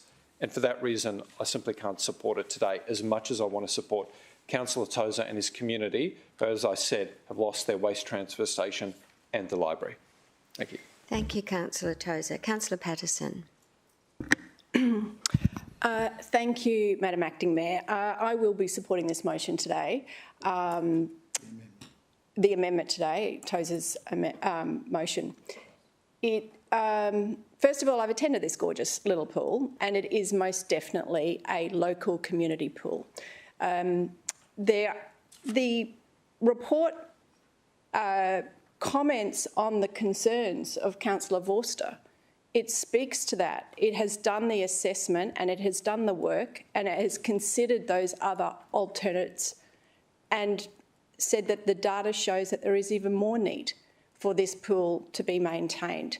I see no reason, when we're talking about population increases, that we would be looking to remove an asset, an amenity asset from a very important little local community. So thank you to the officers for their recommendation. I'll be supporting that. Thank you. Do I have a speaker against? No? Councillor Curtis. Thank you, Madam Acting Mayor. I heard the question through you to General Counsel. I heard the question asked before, but I didn't have it adequately explained. I was just wondering if I could have it explained, the practical difference in the interchange between the terms endorsed and notes, and what the potential differences would be. Is this a relative newcomer? Yeah, so I guess in simple terms, to note the report is to simply note it and to acknowledge it, but to endorse it is to apply some form of endorsement or approval to the report. Sorry, just some additional clarity through you, Acting Mayor. But when it's a plan, is the different? Like I can appreciate the difference between endorsing like an action, but when it's a plan, is there a significant difference? Well, through you. So ultimately, the council can approve the plan, they can note the plan, they can endorse the plan. Ultimately, it isn't funded until it's funded in the budget. So at the end of the day, we've got lots of plans that have been approved, we've got lots of plans that have been endorsed, but ultimately the true test is whether it'll be funded, and that'll happen at Special Budget Committee. Councillor Owen-Jones. So, Madam Acting Mayor, I think it's fair to say that in the period of time that I've been a councillor, noting is of less importance than endorsement, and an endorsement's only being beaten in the past by a welcome. So, so I think that in reality, the endorsement sets it apart from simply noting it. So, and I'm just going to speak against the amended motion, but only in terms of I think that we're actually splitting hairs between the notes and the endorsers. I think the important part is actually a different set of information that may come forward at a special budget committee in 24-25 when the next council has choices to make in regards to how the city spends its limited resource, which is cash, and what the timing of that may be. So I think given the fact that the current 4-year capital works program already reflects that there will be funding for the Mudgeeraba pool and the importance of that for the Mudgeeraba community, I think that we actually we get there with the actual motion that was moved, not with the amendment. So so I won't be supporting the amendment, and that's why I've just spoken against it. Thank you. Councillor Lacastra. Thanks, Madam Acting Mayor. Actually, what Councillor Owen-Jones just raised is the very reason that I think the amendment should actually be supported. To me, that was a very good argument for the amendment. The fact is this has been adopted in the 4-year capital works program. So to send I think by not endorsing what we've already endorsed in the budget, is actually sending a message to the Mayoral community and the surrounding area that we're not endorsing it. I think it sends the wrong message to them. It's like, well, hang on, you've already deliberated this, you've come up with the funding, you've identified the need, and now you're saying that, Well, we haven't come up with the funding. I don't mean to interrupt you, but this changes the funding that is programmed. At the moment, the funding is programmed for 25-26 at half of what is suggested. So this changes considerably the forward funding. So, the matter is now in the public domain. There is no longer any confidential information based on Councillor Gates' current. She just named it. I didn't release a number, but so the funding that is, it's a year out. Oh, okay. So go ahead, Councillor Castro. My point is that I was going to get to is the fact is this can still be changed anyway through the budget deliberations. So in the end, there isn't anything that can't be reversed. So I think this way we still go down the path. If at those budget deliberations we decide, because that report will still be done, as in the wider report will still be done, and that wider report will still come back to us. And then if it identifies the things that, say, Councillor Forster spoke about, and we don't know, I mean, yes, it'd be great to actually have, a pool with the sporting facilities of the Green Heart, but we don't know whether the hydraulics are going to stack up to be able to do that. We know we've only got limited land where we can put sporting fields, etc. But could we actually put a pool in? We really don't know. So those works will still go ahead. The only thing I agree with Councillor Owen-Jones is we're splitting hairs to a degree, because in the end everything's still going to happen. Everything's still going to happen. But for me, I still believe that whether it's in the following year or whether it's in the 24-25 year budget, the 24-25 financial year budget, I just think that by not supporting the amendment, it doesn't send a good message to the local community. So I'll certainly be supporting the amendment, and I think it's going to be an interesting one. Yeah. Okay. Okay. I had Councillor Young next. I wanted to speak in favour of the amendment, if you don't mind taking two in a row. Sure. Thanks, Acting Mayor. I noted this in the same agenda. There is a report regarding the Green Heart, and we've presented the master plan for it, and we've had lots and lots of discussions and decisions about the Green Heart, and most recently I saw a document which indicated the cost at $500 million, which was a lot more than what we'd previously considered. But in the Green Heart master plan, which is on page 20 of the agenda, there is a sports precinct, but not an aquatic sports precinct. There's ephemeral wetlands and stream naturalisation and a whole bunch of other great things, and we've all been strongly committed to these outcomes. But what I perceive out of this discussion is the potential to erode the delivery of a long-promised improvement of modest terms at Mayoral, and I think that that's a justified improvement, and I don't think we should raise any impediments to the delivery of that, and at the same time as raising impediments, create an opportunity for that funding to be diverted somewhere else where we haven't anticipated it at this point in time. So I'm supporting the amendment because I think it's wise. I think there's still, as it's been discussed, the opportunity for us to deliberate through the budget process in the future, and I'd be happy to support. Thank you. I have a question from Councillor Forster. I don't know if it's for you, Councillor. Thank you very much, Madam Acting Mayor. Councillor Peter Young asks an excellent question, which prompts my own, because it talks to process and unexpected inclusions at council. My question through you to the CEO, noting that you were not at that particular meeting, did the strategic accommodation review for the city and the report that we received, did that contemplate a potential new pool at Nerang, or was that included on the floor, as it were, unexpectedly? No, it was included in the discussion about accommodation. We made a determination that given that the Bicentennial building required a complete rebuild or upgrade, that all community assets in the region would be assessed as possible for going into that site. But I want to be very clear, as the councillor knows, no decision has been made yet about what will go in a revised Bicentennial building, whatever that looks like.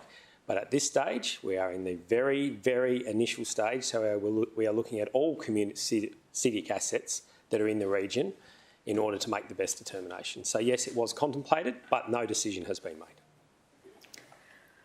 Okay, councillors, I think we'll wrap it up. We've had lots of speakers for and a couple against, and so I'll close debate. I want to make it very clear that my only reason for moving this was the change was the time frame to give us the opportunity of more information. And Councillor Tozer mentioned a briefing note that was distributed this week, which was followed up by another message from the Director, which said that the new report would reassess the planning in light of what proposals may occur as part of the accommodation strategy at Nerang, as it may relate to the Nerang pool. It is my expectation that this new report will consider catchments, growth, and options for consolidation or retention of the two sites. So it may be one, it may be the other. I think that we're failing in our duty if we don't, now that there is the accommodation strategy ball in the air, if we don't wait for the information, because what is significantly different about Councillor Tozer's motion from what was the officer's recommendation is it actually attempts to bring forward the funding by a whole year. The next funding allocation was not until 25-26. Madam Acting Mayor, that is not the intent of my motion.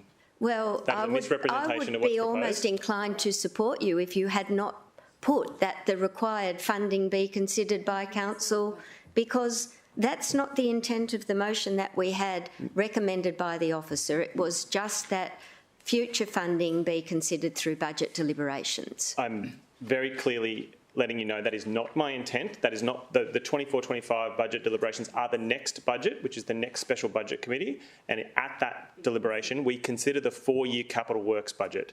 It is considered every time we do budget, but that is not what I'm proposing. Your comments about bringing forward the costs is not possible. We haven't completed the design process, and that is important. So, Madam Acting Mayor, I don't mean to interrupt you, but what you have said is incorrect and a misrepresentation of what I'm attempting to do. Okay, well, the words say that the required funding be considered by council through the special budget committee as part of 24-25. Which quite rightly includes the 4-year capital works budget over the coming 4 years, Madam Acting Mayor. Okay, well then I can't support that motion because I was more comfortable with the officer recommendation that suggested that it just form part of our future budget deliberations. So there is no impediment to delivery in the timeframe that had already been suggested. The recommendation that I made at committee doesn't stop anything. It just gives us more information to make sure that we make the right decision when we're considering the allocation of large dollars for our respective areas of the city. So with that, I'll simply take the vote on the amendment. So we're voting on the amendment and a division's been called. All in favour? Councillor Curtis, Councillor Peter Young, Councillor Patterson, Councillor Castro, Councillor Tozer, Councillor Taylor, Councillor Pauline Young, Councillor McDonald and Councillor O'Neill. Against? Madam Acting Mayor Gates, Councillor Hemmel, Councillor Owen-Jones, Councillor Forster. Okay, so the amendment becomes the motion. Would you like to move the motion? I won't speak any further on it. The councillors are aware of my passion for this project, and it's, just to clarify, I am not proposing a change to the capital works allocation outside of our consideration of the 4-year capital works budget at the coming special budget committee season. Thank you. Councillor Young. Bless you. Can I ask a question to the CEO? Sure. Just in regard to part of the motion, if I could see it, please. It talks about a report coming to committee by May 2024. CEO, do you think that report would... does that timeline give enough opportunity for officers to thoroughly investigate the Councillor, various considerations that have been raised today, whether that be Greenheart, Nerang, Mayoral, please? Councillor, as always, I will refer to my director, who's indicated that the timeline is possible. So if the director says it's possible, I'm comfortable it's possible. Great. And further to that, then, that strategy or that report might well identify a different outcome in regards to Mayoral. It might say the best Which delivery was the intent. Yeah. And I'm comforted by that. Thanks. Okay. Thank you. Councillor Owen-Jones. Can I just speak to this and just to point out that the city over the last 10 years has invested over $200 million in aquatic centres.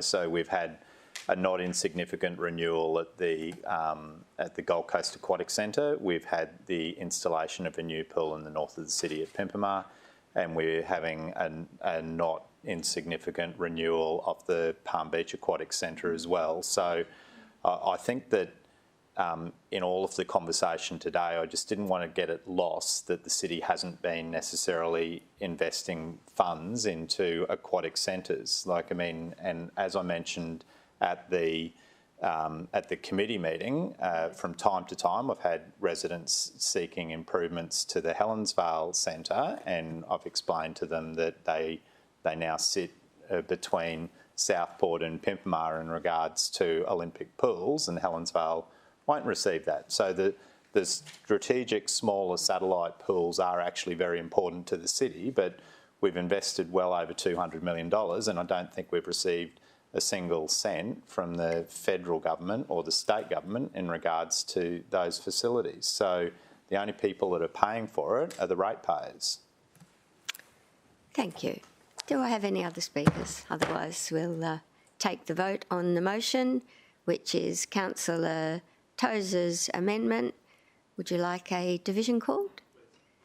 And we'll call a division. All in favour? Madam Acting Mayor Gates, Councillor Hamill, Councillor Owen-Jones, Councillor Curtis, Councillor Peter Young, Councillor Patterson, Councillor Castro, Councillor Tozer, Councillor Taylor, Councillor Vorster, Councillor Pauline Young, Councillor McDonald and Councillor O'Neill. Thank you. That's that. Any other items, councillors? Councillor Owen-Jones. 8.1, which was the Education Queensland MOU. And if somebody can second it, I'll just quickly... Have a seconder, Councillor Vorster. Mr CEO, this is another one which is a gift to you, and I think that it is actually really important because we've got 100 state schools and high schools in the city of Gold Coast, and I think each one of them could potentially provide us an opportunity in the future to work more closely with the state, but I think it actually warrants a conversation with your counterpart at a regional level to see whether or not we can unclog some of the difficulties that we've had reaching MOUs with individual schools. And I think if there was a better understanding of the skill set that the city has to offer those schools, I think we could get some better outcomes. So in Helensvale, we've benefited from the city doing renewal work at the Helensvale State School, which to the cricket oval, which hadn't been done for 30 years, and then that's freed up that oval to be used through the right of use program for junior cricket programs. So rather than the city spending $1 or $2 million building an oval, we've spent a small amount of money basically delivering better outcomes for the community. And as an example, I think that would be great for you to take to the regional director to explain exactly what we're trying to achieve. And I think that there was a discussion at committee about the need for the region, for the Department of Education to be maybe a bit more conscious about how it does its big black fences around the schools as well, and whether or not that might also assist with the city being able to help them with the use of those ovals. Thank you. Councillor McDonald. Thank you, Madam Acting Mayor. I'd just like to support this. I don't know if councillors are aware, but back in the 90s, Palm Beach Currumbin High and Gold Coast City were one of the first schools and council to come into an arrangement to build the hall at PBC High. And I feel if we can have better understanding and working relationship with the state government in sharing facilities, it's a really good way to go. Thank you. Okay, we'll take the vote. All in favour? That is carried. And there's no other items, Councillor? Councillor McDonald. Thank you, Madam Acting Mayor. I know it was a report for presentation, but I'd just like to, it's in relation to item 6.2, page number 7 of the report. I'd just like to say thank you very much to the council officers. Councillor O'Neill and myself are regular attendees, and I'd encourage all councillors to, if they can, to come and inspect the Palm Beach Pool and Aquatic Centre. It's an amazing facility. That complex is over 40 years old, and this is an amazing achievement. It's a magnificent facility for the Southern Gold Coast, and I'd just like to thank everyone involved, because if you go and see it, I think you'd realise the extent of work that the city has done. It's a really great example of good infrastructure for this city and the community. Thanks, Councillor McDonald. Councillor Worcester. Happy to second that for the purposes of debate. You're moving the item? Yes, thank you. Okay, seconded, Councillor Vorster. All in favour? That is carried. Thank you. Now, are there any other items, councillors? Otherwise, I'll go back to Councillor Vorster. Thank you very much, Madam Acting Mayor. I move that the remaining recommendations of the Lifestyle and Community Committee be adopted. Seconded, Councillor Tozer. All in favour? That is carried. Thank you. How about we have a 10-minute comfort break? Thanks, councillors.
going to Transport and Infrastructure Committee.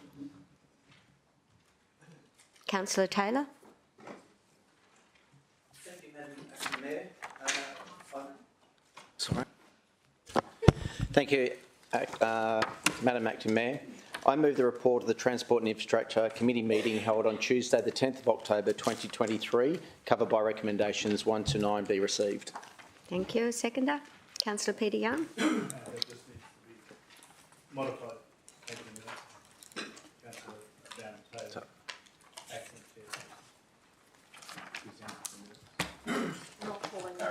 See up top there.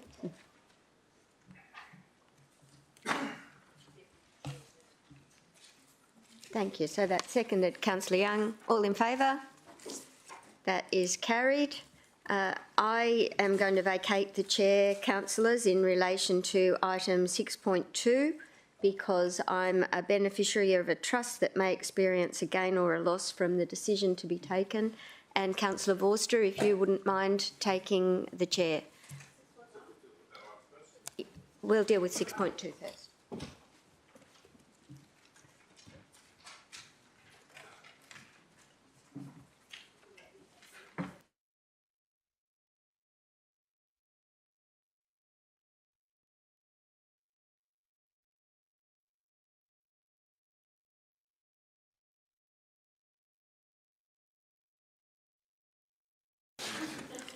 Councillor Owen-Jones. Sure, and councillors, before moving that, just wanted to draw the room's attention to the fact that my brother is a supplier to Malfa, who's listed in Councillor Gates's declaration. Now, I did not form the view that in any way I had a conflict of interest to manage at committee, but now at full council, I'm just taking the step of bringing that to your attention in case there was an appetite to move a procedural motion. Yep. Councillor Owen-Jones will be moving the committee recommendation, seconded by Councillor Hamill. Councillor Owen-Jones. Thank you. So the report was prepared by city officers and it effectively represents a 20-year review from the original, or 25 years review from the original proposal for the Hope Island, what can be sometimes called channel and sometimes called canal.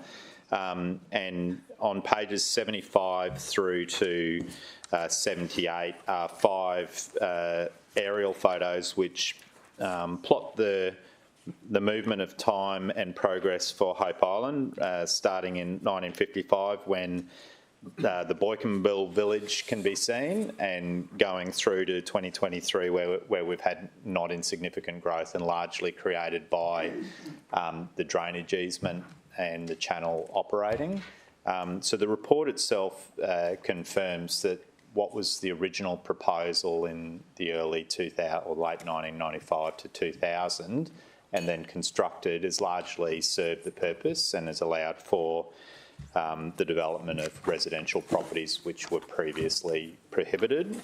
The report was prepared by 3 city officers, Mr Acting Chair, and that was Pierre Helou, Alex Leroy and Adam Turner, and I think that they've done a really good job at bringing together some information which will serve future councils well.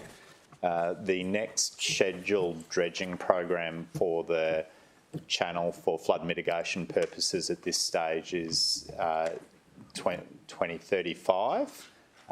The city has in place lease arrangements regarding pontoons for the channel area, and that is required under some state legislation. One of the questions that we had at committee is what would need to be changed in order for the leases not to be charged by the city. And I think maybe through you to the city solicitor, the short answer to that is it would need an exemption from the minister from the Act to be activated. So, is that correct?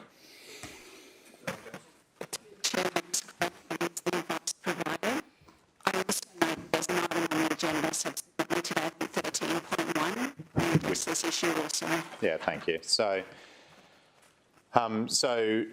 at present, all of those, it's the only water body that exists over a cadastrally mapped title in the city. So all other canals in the city are not freehold titles. So it makes it unique, but for some residents who move from interstate to Hope Island, they may not appreciate what Hope Island looked like 20, 30 years ago. So this is a good body of work. I think it'll serve the city well in the next couple of councils, and sometime in 2035 it's expected that a dredging program will be required for flood mitigation purposes. Thank you very much for your opening, Councillor Jones. Any speakers against the motion? Any further questions? Anyone wish to talk to the motion? Councillor Jones, would you like to close? All right, I'll put that to a vote. All those in favour? All those against? That is carried. Wonderful.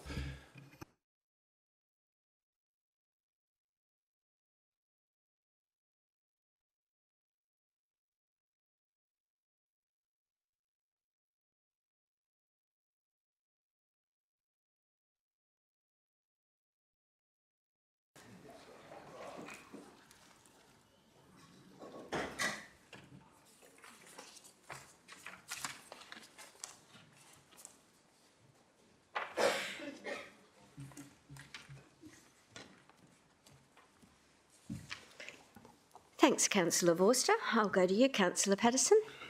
6.1. 6.1. Let's go to 6.1. Thank you, Madam Acting Mayor. Through to the Director, I have some questions following the presentation at committee. So part of the recommendation from officers was that we not accept future petitions on this matter. We were informed that they relied on legal advice for that. We asked to see that legal advice, but the legal advice we received was written the day after the committee meeting and was very different to what they said. Could we please understand, first of all, why that legal advice was not provided? And I'm sorry to put you on the spot like this because I know you weren't at that, but I need this question answered. We'll go to the Chief Executive Officer. Sure. So, thanks, Councillor. I'm informed that verbal advice was provided in the committee meeting, and that was formalised afterwards. I can go to the General Counsel for further information. Through the Chair.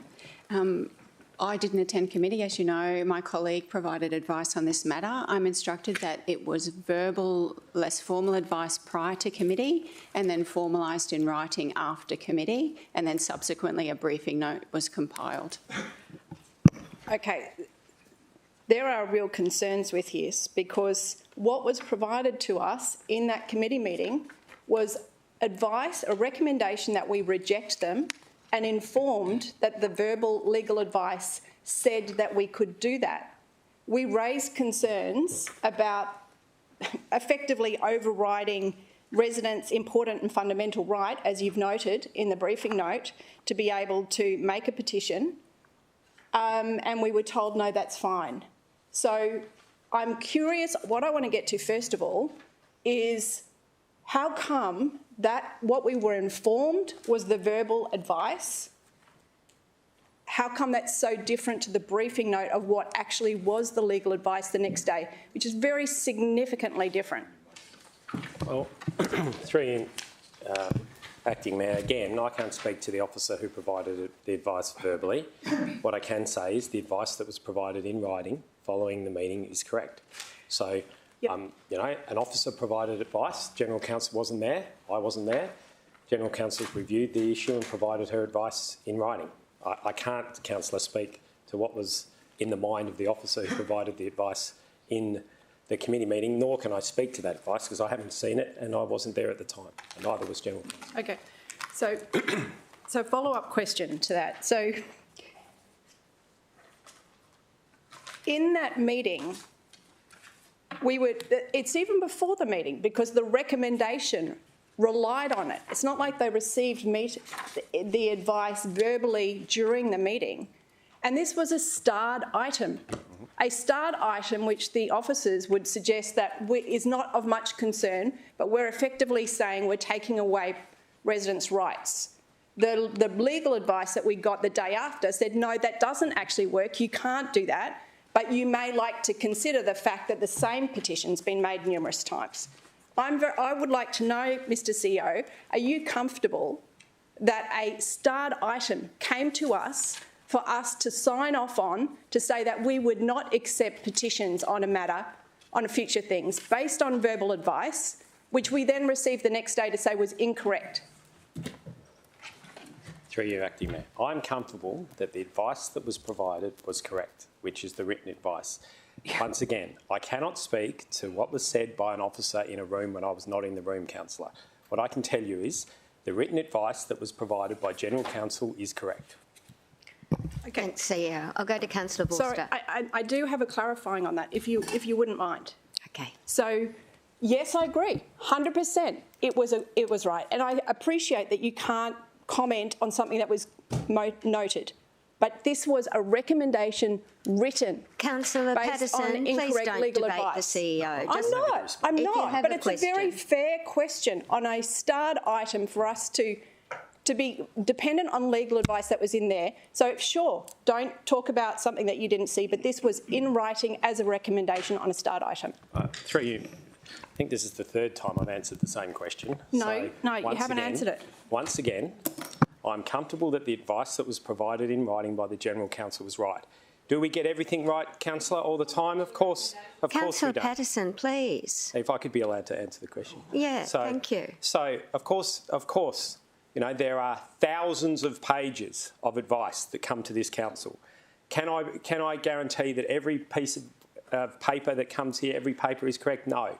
When the issue was found, General Counsel provided what I think is excellent advice in writing and resolved the issue. That's all I can say. Thank you. I'll go to Councillor Vorster. Thank you very much, Madam Acting Mayor. And just to bring this to a head, I wouldn't mind moving a recommendation. Please. And if we could just bring up the form of words that were presented to councillors as part of the briefing note. I'd just like to use that as a... Have you got a copy of the briefing note? Would you like a copy of the briefing note? I do have a copy. I understand that it's been furnished to the Minute Secretary, so if we could just have that up on the screen. But I'm happy to read it as well, if you like. Sorry? Oh, right. Well, I've got it. I've got a copy here. Pictorially. Send a photo. Oh, it's got my scribble on it, but... So, Madam Acting Mayor, I'm happy to read it while that's being typed in. And don't cross out what I had crossed out. Thank you very much, Madam Acting Mayor. So I propose to move a recommendation which reads as follows. 1, that the propositions outlined in both petitions, and we've got 2 references there, be rejected as they introduce no new information or changes in circumstance from the petition resolved by Council on 21 October 2022. 2, that if further petitions be received on this matter, that as a precursor to the relevant item in the Council report, that the dates of any previous petitions with the same prayer, that's preamble, but we refer to it as prayer under Subordinate Local Law 1.1, have been received or not received and or resolved by Council, and 3, that the Transport and Infrastructure Director or Delegate be authorised to notify the lead petitioner and residents of the affected catchment of Council's decision. And then I'd just like to add an A to part 3. What's this prayer in the local law? Yeah, it does. It's weird. That the councillor is correct. Yep. It is weird, but that's what it's called. Invoking divine intervention, I think, would be very helpful. Could be a lightning strike. Council's decision, if I could add an A, that any correspondence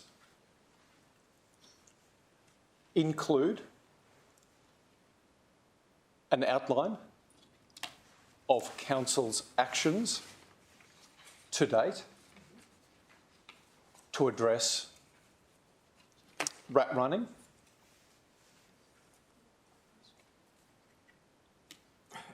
And amenity concerns. And B, any concerns, a full stop, that such correspondence also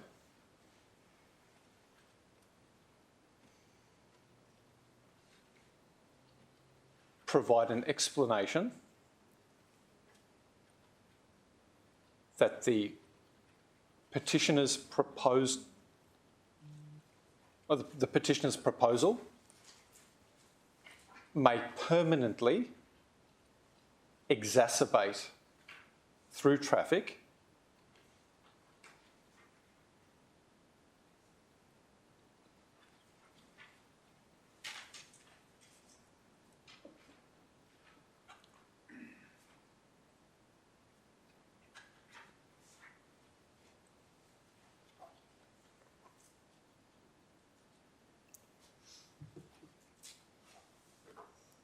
which modelling projects will abate following upgrades along the Pacific Motorway and Gold Coast Highway. And if I have a second, I'm happy to talk to that. Seconded, Councillor Patterson.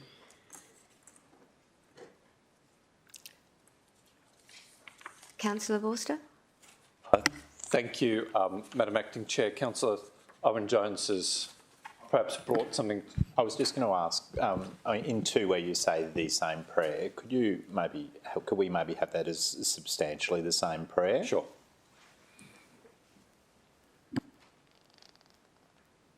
Yeah.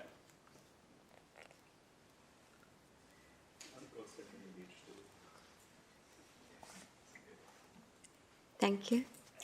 Go ahead. Thank you, Madam Acting Mayor. Now we have a mover and a seconder. I just want to address this item in 2 parts. The first part concerns process, which Councillor Patterson took issue with earlier on in this discussion. It is true, Madam Acting Mayor, that city officers presented a report whose recommendation was that Council not consider any future petition on this subject matter. The reality is, and this is something that I raised at committee meeting and with city officers beforehand, that that recommendation, if adopted, would be ultra vires, right? Because the local law requires that all petitions, and in fact the Local Government Act requires that all petitions be received by Council. So, in effect, what we were debating and what Councillor Patterson has raised today is really a cosmetic issue, because there could never have actually been an effect to that part of the city officer recommendation. But what I think what was useful in that debate is that for all of us, it has clarified the role that we have as elected officials to receive petitions and decide whether or not they should be referred to city officers for further investigation. And I absolutely stand with residents and their democratic right to be heard. I stand with them. But I also stand with those residents who would like their petitions examined, interrogated, and for reports to be prepared, but might have those reports delayed or frustrated because we're dealing with repeat business. So there will be reform to the way that petitions are handled moving forward. Hopefully that there are changes to our local law, and the introduction of an online petition system should streamline things. But in the meantime, we're really debating around cosmetics. And that's all I'll say on that matter. Just on the substance of the report, Madam Acting Chair, my feeling is that the affected community are frustrated with the amount of through traffic through Koala Park. And I absolutely understand that, because this is a neighbourhood with a unique character, a slice of precious paradise with a local character, but at the moment their roads are being used to connect people from outside of the catchment to destinations outside of the catchment. And that road, or the roads within Koala Park, are so winding and at times treacherous that an increase in traffic volume does present not only amenity issues, but plainly safety issues. And I know in the downward descent down Tabbleman, even though it's posted at 40 kilometres an hour, I think it's very likely that you might exceed that 40 kilometres and put safety at risk, and certainly koalas at risk. So the question is, how do we address for those petitioners safety and amenity issues and reduce through traffic? One proposal prosecuted by the petitioner is to complete the missing section of Tabbleman, assuming, well, on the basis that that will divert people away from narrow winding roads and give through traffic a direct route to the Gold Coast Highway. The problem with that, Madam Acting Mayor, is that apart from being inordinately expensive, millions and millions and millions of dollars, quite apart from the damage it would do to vulnerable koalas and their precious habitat, is that city officers have told us providing that higher order road would permanently induce more traffic through the catchment. We would be scrambling an egg, and there is no way to unscramble an egg. Whereas if we adopt the approach that was backed in by the community during consultation, which is to pursue light touches and not complete this road, then we anticipate that when the Pacific Motorway upgrade is finally completed and the Gold Coast Highway is no longer being torn up and rebuilt, that traffic, I'm told, could fall through Koala Park by as much as 30%. In other words, the prudent course of action, the one that will get us to where residents want to be, is to do nothing and maintain the status quo. So I find myself in a difficult position because residents want to change and they expect us to deliver change. But sometimes change doesn't demand action, it just demands patience. And I hope that this new recommendation will provide the comfort and assurance to that community that things will get better, and that by providing correspondence to the entire affected catchment, that we can empower those residents to be patient and trusting with council, and hopefully not create another petition which may waste the energy of the lead petitioner and city officers. And that's not to say future petitions should not be considered, but they should be on new matters so we can tackle new problems. Thank you. Thanks, Councillor Vorster. Councillor McDonald, you had your hand up before the motion was moved, so I'm sorry I didn't get to you. That's all right. Thanks, Madam Acting Mayor. We'll have to find a shorter title, I'm afraid.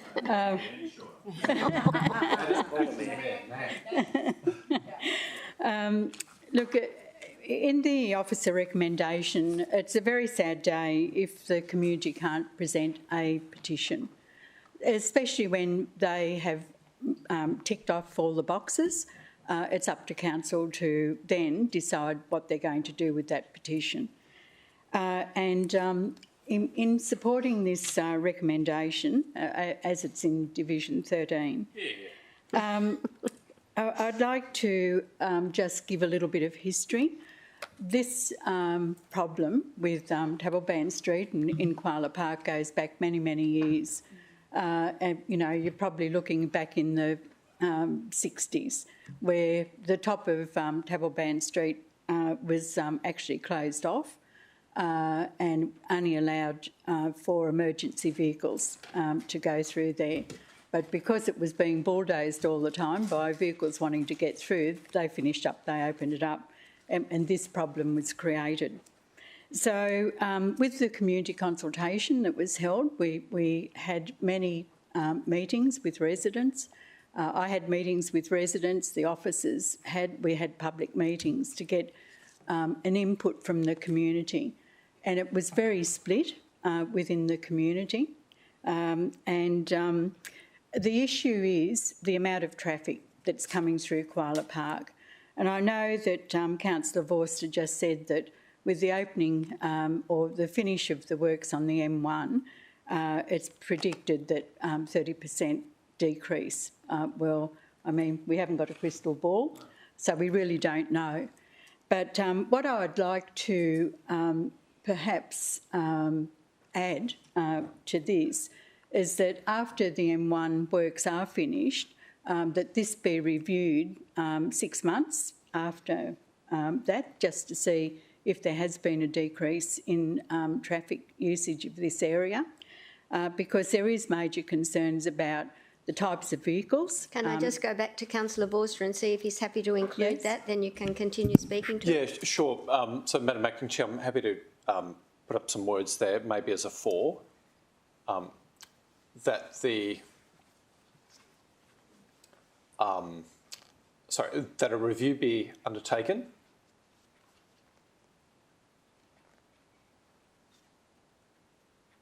into the traffic arrangements through Koala Park following the completion of the Varsity Lakes to Tugun, was it Pacific Motorway upgrade? I think that's the M1 upgrade. Yeah. Right. Upgrade, comma, including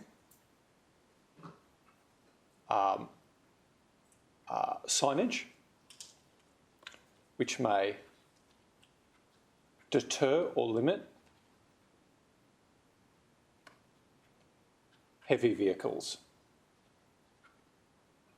I'm just picking up on something that Councillor McDonald, I think, may want to raise next, which was raised with me before the meeting. Did you want to add 6 months after, so there's a period of time rather than following the completion? 6 months after the completion? Yep. Yeah. So Koala Park, 6 months. Yep. Following the completion. Perfect. Thank you. All works be funded by the next Laura, go. Back to you, Councillor McDonald. Thank you. Look, I get photos sent through from residents every day, especially with buses, heavy vehicles, caravans, trying to negotiate that hill, and also coming up from the western side where some of those big transport vehicles can't negotiate. They come over to the wrong side of the road. The traffic signs are all knocked down. Council's forever replacing them. It's really created a very dangerous situation for that access from West Burleigh through to, east of in Koala Park. So I think with this resolution, hopefully it'll go some way to addressing the issues, and I know that issues have also been raised about the koala population. Because for some reason or other we're seeing an increase in the koala population on the other side of the Gold Coast Highway. They're coming over and using that track, and again are there forever photos coming up about the koalas. So we've got to try and put something in place that's going to suit everyone. We know that roads are not going to be closed off. But if we can make it more controlled in what actually uses that road through there, I'm sure it's going to go a long way in addressing some of the issues. Thanks, Councillor McDonald. I'd actually like to acknowledge Councillor McDonald's long representation and how valued it is that you can provide us with the background over such a long period of time, so thank you. I think it's important too for us to note today that there's always new residents to an area who may not be aware of what's happened historically, so it's important, in my view, that they have the opportunity to submit something before us at any time and be informed. Are there any other speakers? If not, you'd like to speak to it, Councillor Patterson? Thank you, Madam Acting Mayor.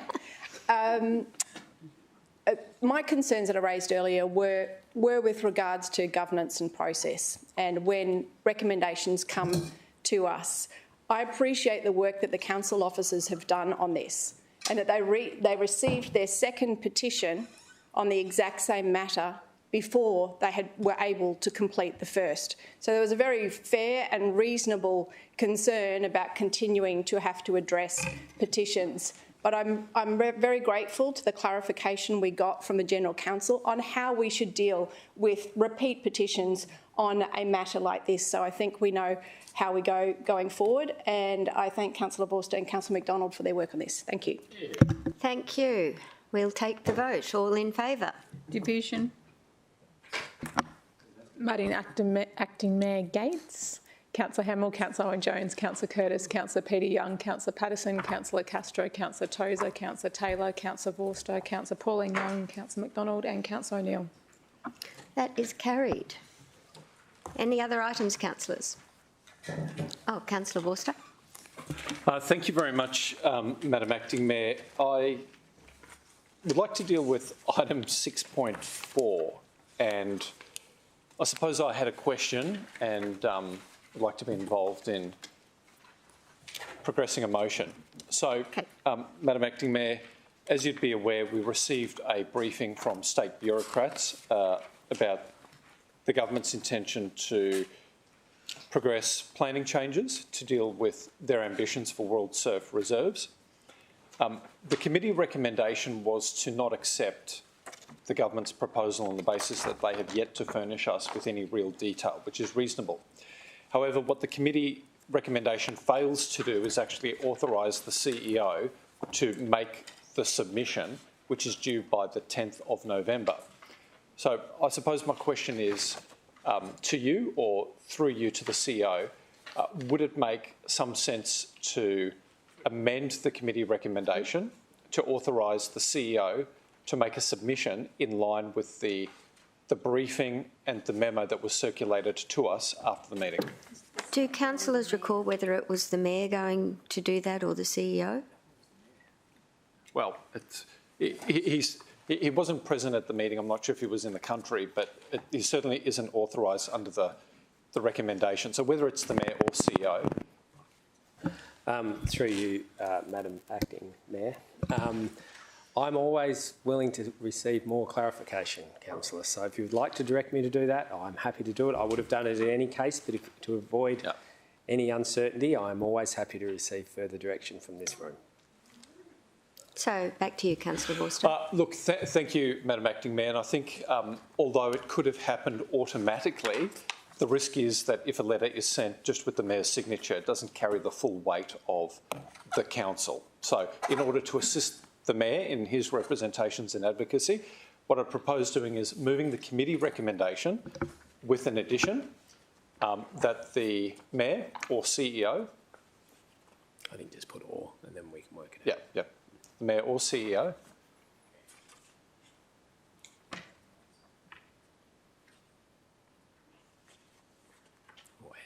submit Council's feedback to the state government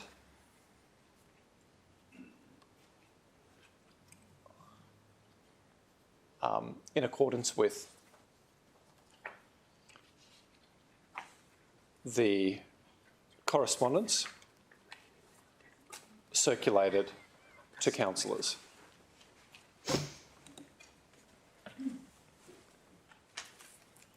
So moved. It's just noted as CDE. I think it's getting changed, sorry.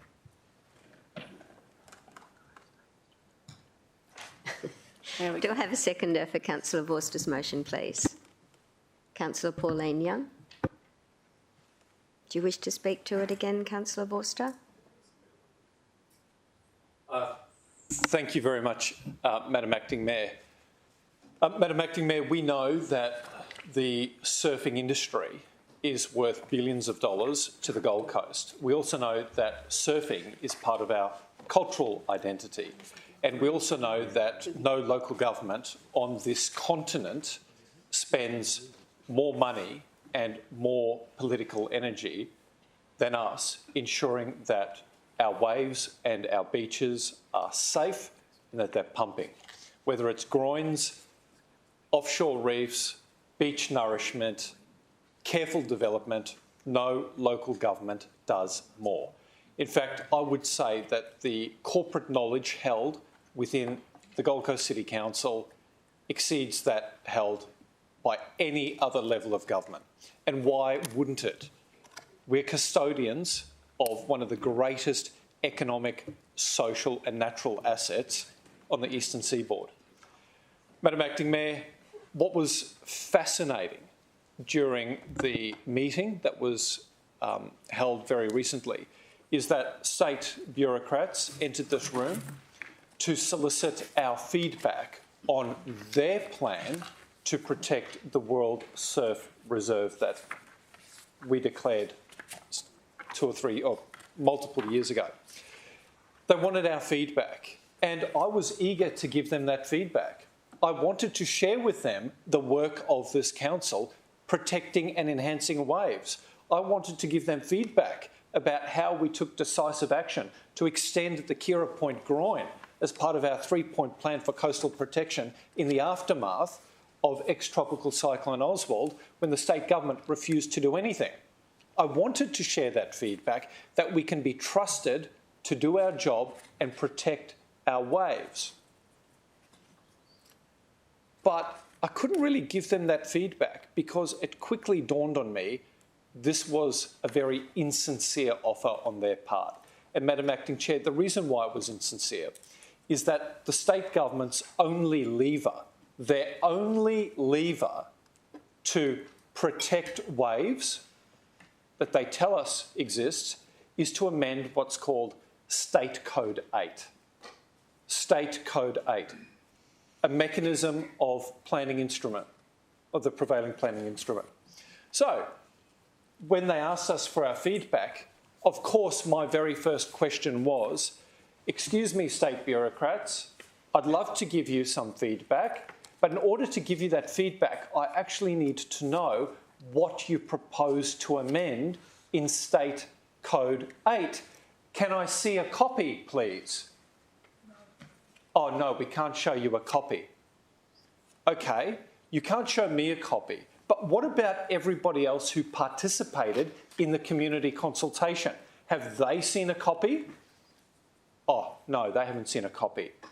Okay, well, following all of the feedback that we will provide and the community might provide, will you then show us a copy before these new changes are endorsed? Oh, no, we won't do that. Well, then, why are you here? Madam Acting Chair, it was an exercise in box ticking. And despite the government refusing to actually show us their proposal so that we could provide genuine feedback, well, all we could do was ask more questions. And I wanted to ask questions on behalf of the community because a limited number of people who participated in that consultation, they asked for protections against development that might impact waves, development on the land which may impact waves. And I asked the state bureaucrat, so the community want to know that development on the land, right, which they feel might affect waves and increased population which may affect waves will be dealt with in the proposed changes to the code. Does your proposed new State Code 8 deal with that issue, which was of prime importance to the community, population growth, development on land? And Madam Acting Chair, what was the answer? The answer was no, it doesn't. And then I had a look at their report and it said that First Nations people were really concerned about maintaining the cultural value of those waves. So I asked the state bureaucrat, excuse me, so the Indigenous representatives who provided input, have their concerns around cultural significance, cultural assets, have they been addressed in your proposed policy? Madam Acting Mayor, what was the answer? No, they weren't. So the community who had concerns about perceived overdevelopment and population growth damaging waves, they weren't listened to. First Nations people who had concerns about the cultural values of their waves not being protected, were they listened to? Well, they weren't listened to. And when the City Council, who puts hundreds of millions of dollars into our beaches over our forward estimates, provided input, were we listened to? Well, no, we weren't. Madam Acting Mayor, it is impossible for us to form a view about whether the state government's Code 8 has any value, because they simply refuse to share the detail. And we should be so angry that they have not brought us into their confidence, because it is us who pay the bills for this work. And for those in the community who expected the government to listen and to protect this important cultural, economic and social asset, you should be angry as well, because you have not been shown what the government plans before they've made a decision. And not only should you be angry about that, you should be angry because the state bureaucracy have admitted that the two primary concerns around development and population growth and Indigenous values have also been ignored. Madam Acting Mayor, I wish we had a government with ears. Regrettably, I don't think we have. But we do have an opportunity to demonstrate to the community that we have their interests at heart, and we will do it in an open and transparent way by submitting into this process a bulletproof plan to protect our assets in black and white, based on evidence and not politics.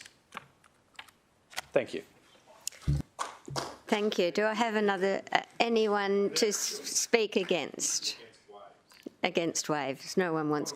You'd like to speak, Councillor McDonald? The question, please. Could I ask if officers have actually viewed the State Code 8? Pardon? The existing. Well. Through you, Madam Acting Mayor. Yep. My understanding is no, that we have not seen Code 8 either. No. Staggering. So existing? Yep. Any other questions or comments, councillors? Otherwise, we have a mover and a seconder, and would you like to close, or have you said enough? So close. Nearly got him. That was for William's benefit as I stood up slow. Oh. Okay. All right, councillors, we'll take the vote. All in favour? And that is unanimous. Thank you, councillors. Are there any other items? Councillors, I'll go back to you, Councillor Taylor. Thank you, Madam Deputy Mayor. I move that the remaining recommendations of the Transport and Infrastructure Committee be adopted. Seconder, Councillor Pauline Young. All in favour? That is carried. Thanks, councillors. Okay, on to governance. Councillor Owen-Jones. Why? Go whatever order you like, Chair. Oh, are we doing planning? I'm sorry. I've got my book out of order. Well, planning might be longer than governance. Councillors, do you mind if we go to governance first? And then we'll have a lunch break. Okay. That's why you're the man. Thank you.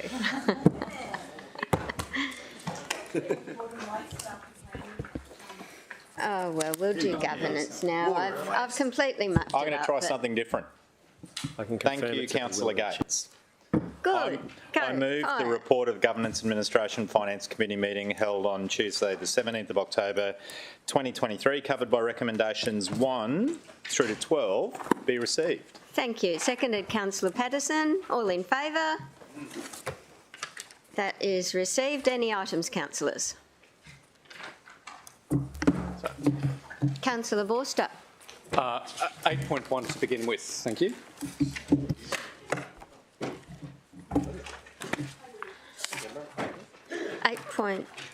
8.1 was general business.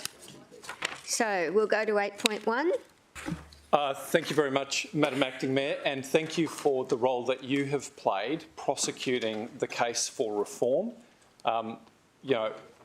Park penalties should be a deterrent for cheeky or dangerous behaviour, but they should never prevent somebody from putting a meal on the table for their kids.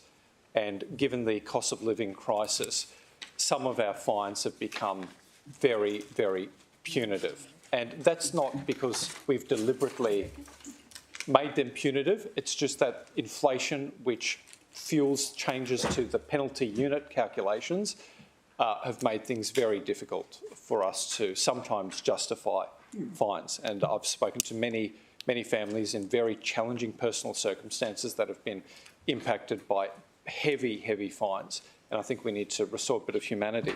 But I suppose I had a question to you, Madam Acting Mayor. Would you expect that this report would countenance the harmonisation of our fines with those issued by the Queensland Police Service for the same offence? In other words, there are some violations of TORM, so our road rules, where council issues a fine which is much higher than the fine that would be issued by the Queensland Police Service had a police officer issued a fine. Sure. So it's, as I understand it, same offence in the same place can have a different fine depending on whether it's a city officer or a police officer issuing it. That's my understanding. I could be wrong. But I would hope that the report would look at the financial impact to the city to harmonise the two. Okay, the CEO can answer that, and then I'll go to Councillor Owen-Jones, who moved this at committee after we'd had a discussion about concerns, and hear from him. So, regarding the police fines? Thank you, Madam Acting Deputy Mayor. No, Acting Mayor, I'll get it right. So, Councillor, it's my expectation that as a result of this recommendation, we'll do a holistic review of fees and penalty units, and of course we can include that issue in that review. My understanding is also that whilst you are correct, it also cuts both ways. There are cases where it's lower, and I would countenance to say similar, because it is a different offence if it's being issued by a city officer. It often looks the same, feels the same, wags like, but I'm happy to include that in the review. Okay, now I'll go to Councillor Owen-Jones. Would you like to move it, and we'll get a seconder? I'm happy to move it. Seconded, Councillor Vorster. Thank you. So what we were attempting to do at committee was to effectively bring something through to the next special budget round, which would pick up a whole variety of issues, and Councillor Vorster's point about the harmonisation is potentially one of those. I know that in the past that the city has gone out of its way, for example, to make the penalty for somebody parking in a disabled bay onerous, and likewise if you are parking in a public transport bus bay, we actually want somebody to fill that. I think the challenge that we discussed at committee, I had recently had a resident who had parked on the spit and was most upset about receiving a fine for not parking on a road reserve but parking in a park. And I think that was $300 rather than the $187. So I think that there was the idea was let's look at that. We set the penalty rates based on units, which are aligned with what the state government does with its units, and they go up in price based on CPI in the state. So I think the intent was in no way to get in the way of fines and penalty infringement notices that were related to safety, but to have a review of some of the rates. And at committee, we also spoke about whether or not there were alternative options. So I raised the issue that at the Studio Village Community Centre, there's a program that the centre runs in relation to the state spur, where people who aren't able to pay their spur are able to work off their charges through volunteering, and I was interested in seeing whether or not our city could explore that as well. We're a city that has been lucky enough to have a whole lot of very generous people provide volunteering, but there's always organisations calling for volunteers, and whether or not there's a bit of balance that could potentially be found there, where if somebody had received a fine for $187, they may be able to come to some type of volunteering arrangement. And that was a discussion that we had. The CEO was with us for that committee, and I think he gave an undertaking that he would look at that. And then the second part of the recommendation was in particular around the 2 wheels up, which is pretty frustrating now, as the custodians of a lot of infrastructure that is in road reserves, whether or not it is water, sewer, and then we also have telecommunications and power that can be in road reserves. We've got footpaths that we don't want to see damaged. We've got planting, all sorts of things. If there is to be any type of ability to relax with those 2 wheels up, we need to be mindful of what that may look like. We spoke at committee about the people. We all get correspondence from residents who are concerned about emergency vehicles being able to go through what they deem our narrow streets, but our narrow streets are also a byproduct of state arrangements in regards to minimum road widths and the Planning and Environment Court. So there's a whole lot of things at play, and the intent was, let's have a look, see what we can do, and whether or not there's a bit of correspondence that needs to go between the CEO and the state government about changes to some state regulation. That may all form part of that, but we're actually, the fines as such shouldn't be seen as a way of generating revenue. They should be seen as something that prohibits people from doing particular actions on our roads. So I know that I have some residents in Rugby Lane, which is a park at Helensvale, who are very upset at receiving a fine for $300 when they park on a footpath. But I can tell you that when they park on a footpath, they actually make it more dangerous for the people that have prams and are in wheelchairs and mobility scooters to actually move about. So we actually need to have something that deters people from parking on footpaths. It's about getting the balance right. And likewise, the penalty infringement notices we have, where people can be fined for parking on the road reserve in front of their property, is also the same penalty infringement notice that is used to prevent the person living down the street from parking in front of their property on the footpath. So it's quite a balance, but this is about asking the CEO to come back at the special budget to see whether or not there are any changes that we can make next year to the penalty enforcement notice regime. Thank you, Councillor Owen-Jones. I'll go to Councillor Peter Young. Thanks, Acting Mayor.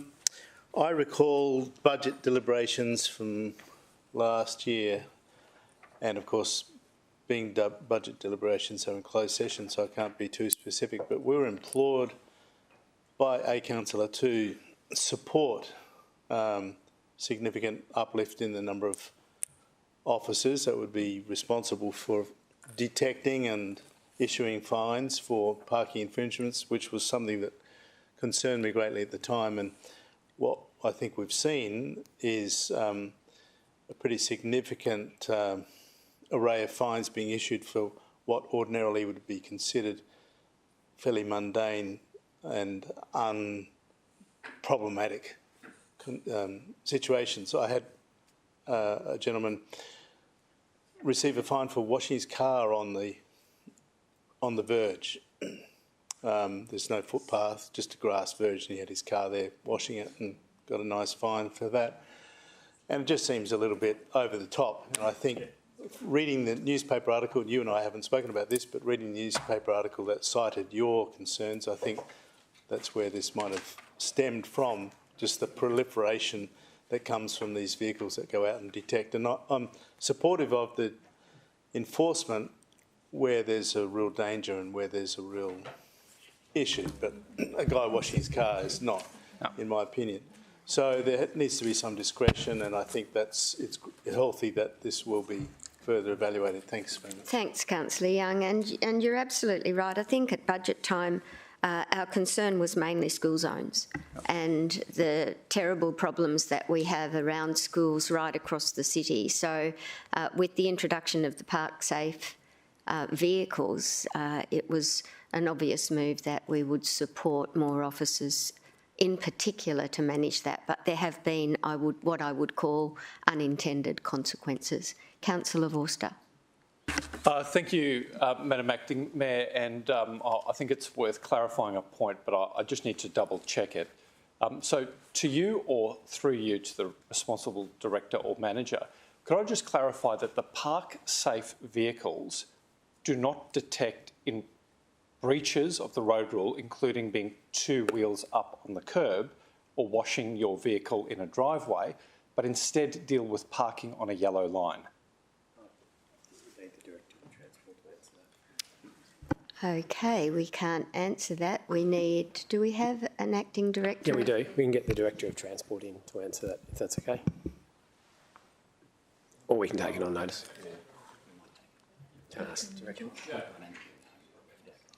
We'll give Mitch the opportunity of responding, and if you don't know, we'll take it on notice. Anyway. Through you, Madam Acting Mayor, we'll have to take that question on notice. I don't know the answer. Okay. Thank you. Back to you, Councillor Vorster.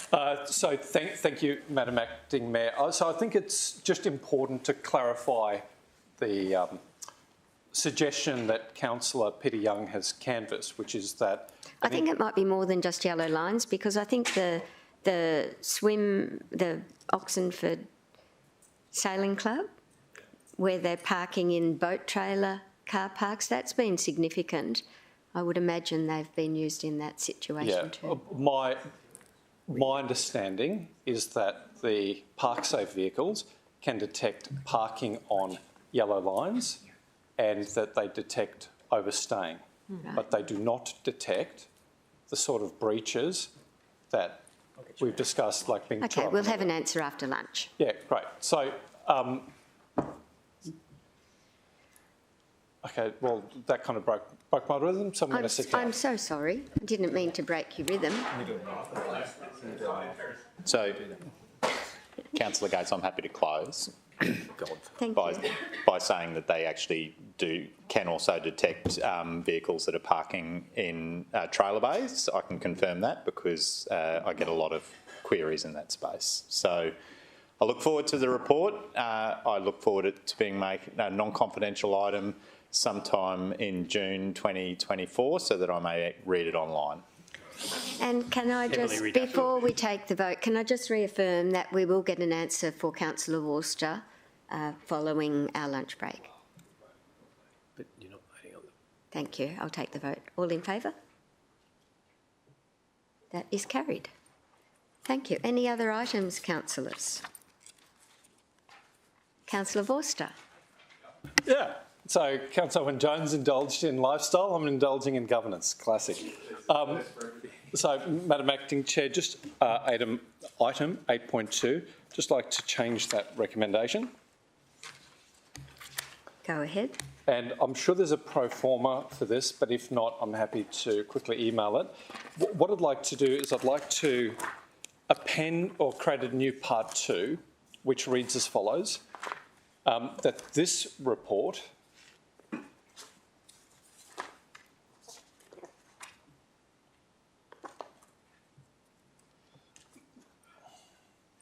be deemed non-confidential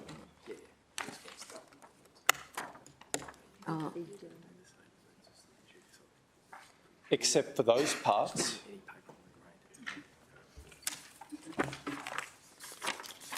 deemed by the Director, City Operations, or by the CEO, let's say that, sorry, deemed by the CEO to remain confidential in accordance with sections 171(3). Oh, great. That's good. Second. Did that break your rhythm? Second. Seconded, Councillor Owen-Jones.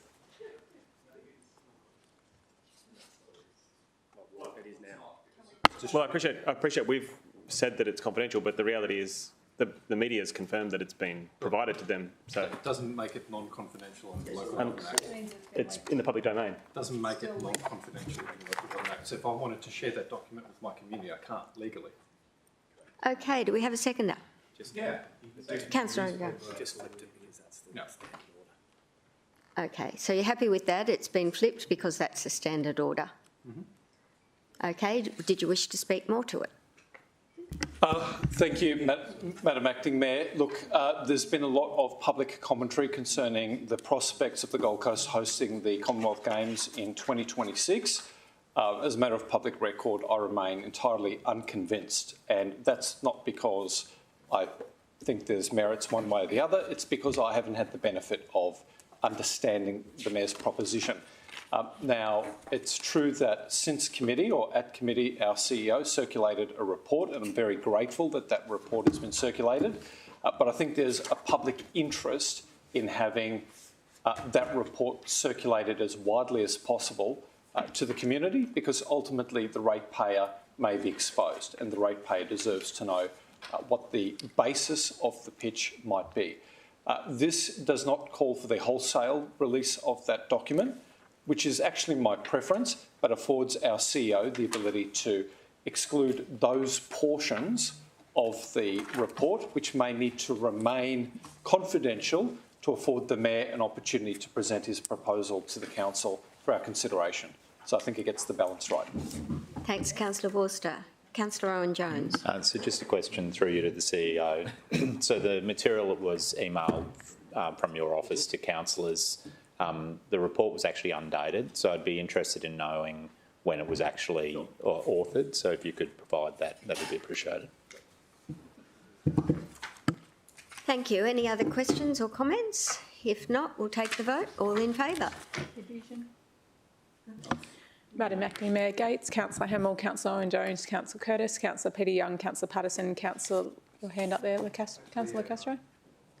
Yep. No? Councillor Tozer, Councillor Taylor, Councillor Vorster, Councillor Pauline Young, Councillor McDonald and Councillor Neal. Against? Councillor Castro. Any other items on governance, councillors? Back to you, Councillor Owen-Jones.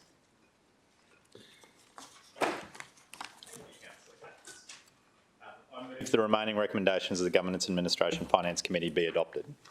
Seconder, Councillor Patterson. All in favour? That is carried. It's 10 to 1, councillors. Are you ready for a lunch break? Yeah. Okay, we'll come back in at 1:30. Done. Thank you.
Okay, we're back. Councillors, as we were speaking just prior to our lunch break about the park safe vehicles, I'll go to the CEO to provide an overview. So, thank you, Acting Mayor. I won't go through the detail other than to say this information will be provided to councillors immediately. The only reason I've asked for it to be on the screen is that a question was asked by a councillor, so people on the screen will be able to see that information. And if you're watching from home or in your office, the thousands of people watching, you can just pause that and we can have a look at it. But that's the detail as per the question from Councillor Vorster. You can move on. Happy? Thank you, Madam Acting Chair. And just to put on the record, I was completely wrong. I believe, yeah, that's fine. I'm happy to cop it, but... Hey, I've been wrong before too. Yeah, just the one. I'd understood that ParkSafe could not detect offences relating to parking on the nature strip or a footpath. The CEO has now clarified that and certainly withdraw my statement earlier, and I thank Councillor Peter Young for giving us the opportunity to ventilate this breakdown today. Thank you. Thank you, Councillor Vorster. So we'll move on out of order to Planning and Environment Committee, and I'll go to you, Councillor Hamill.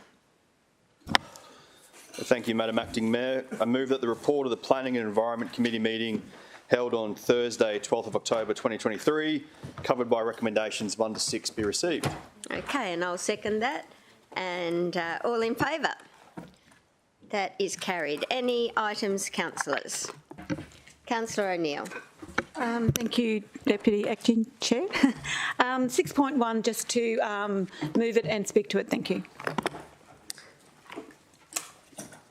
Sorry? Oh, thank you. So moved Councillor O'Neill, seconded Councillor Hamill. I'm sorry, I was just distracted because I'm looking for, I have a couple of declarations to make.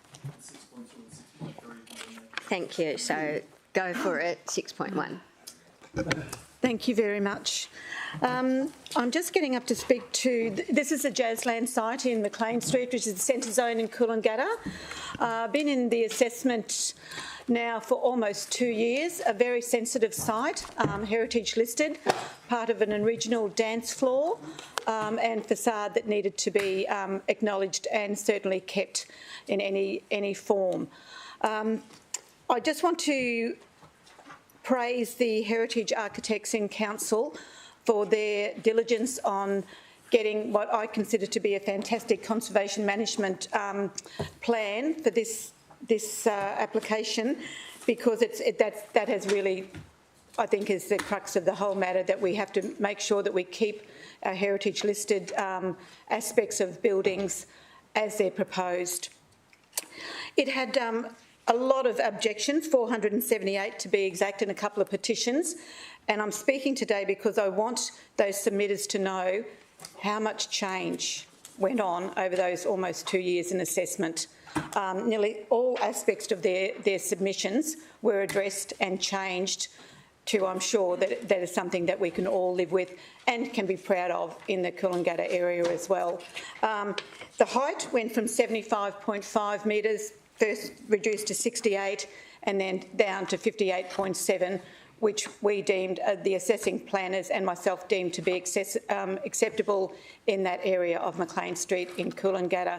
So I'm really happy with the outcome. Nearly all of the other aspects are compliant, and I just think that this is what we expect in a centre zone, and a bit of a game changer for Coolangatta, I would think. Thank you. Thank you. Are there any other speakers? If not, Councillor Hamill. Madam Acting Mayor, only to follow on from a couple of points that Councillor O'Neill raised, that I think it's especially important on this one, given the amount of submissions, to really strongly highlight that it did lead to a lot of changes. And I wanted to finish by congratulating Councillor O'Neill, because she remained resolute through the entire 2 years that the height of this building had to come down, that the setbacks needed to improve, and that the heritage side of things had to improve as well. So she remained resolute. She continued to back officer's position on all of that, and we've ended up with an outcome that I hope the community will be very, very proud of in Coolangatta. Thank you, Planning Chair. Okay, we'll take the vote. All in favour? That is carried unanimously.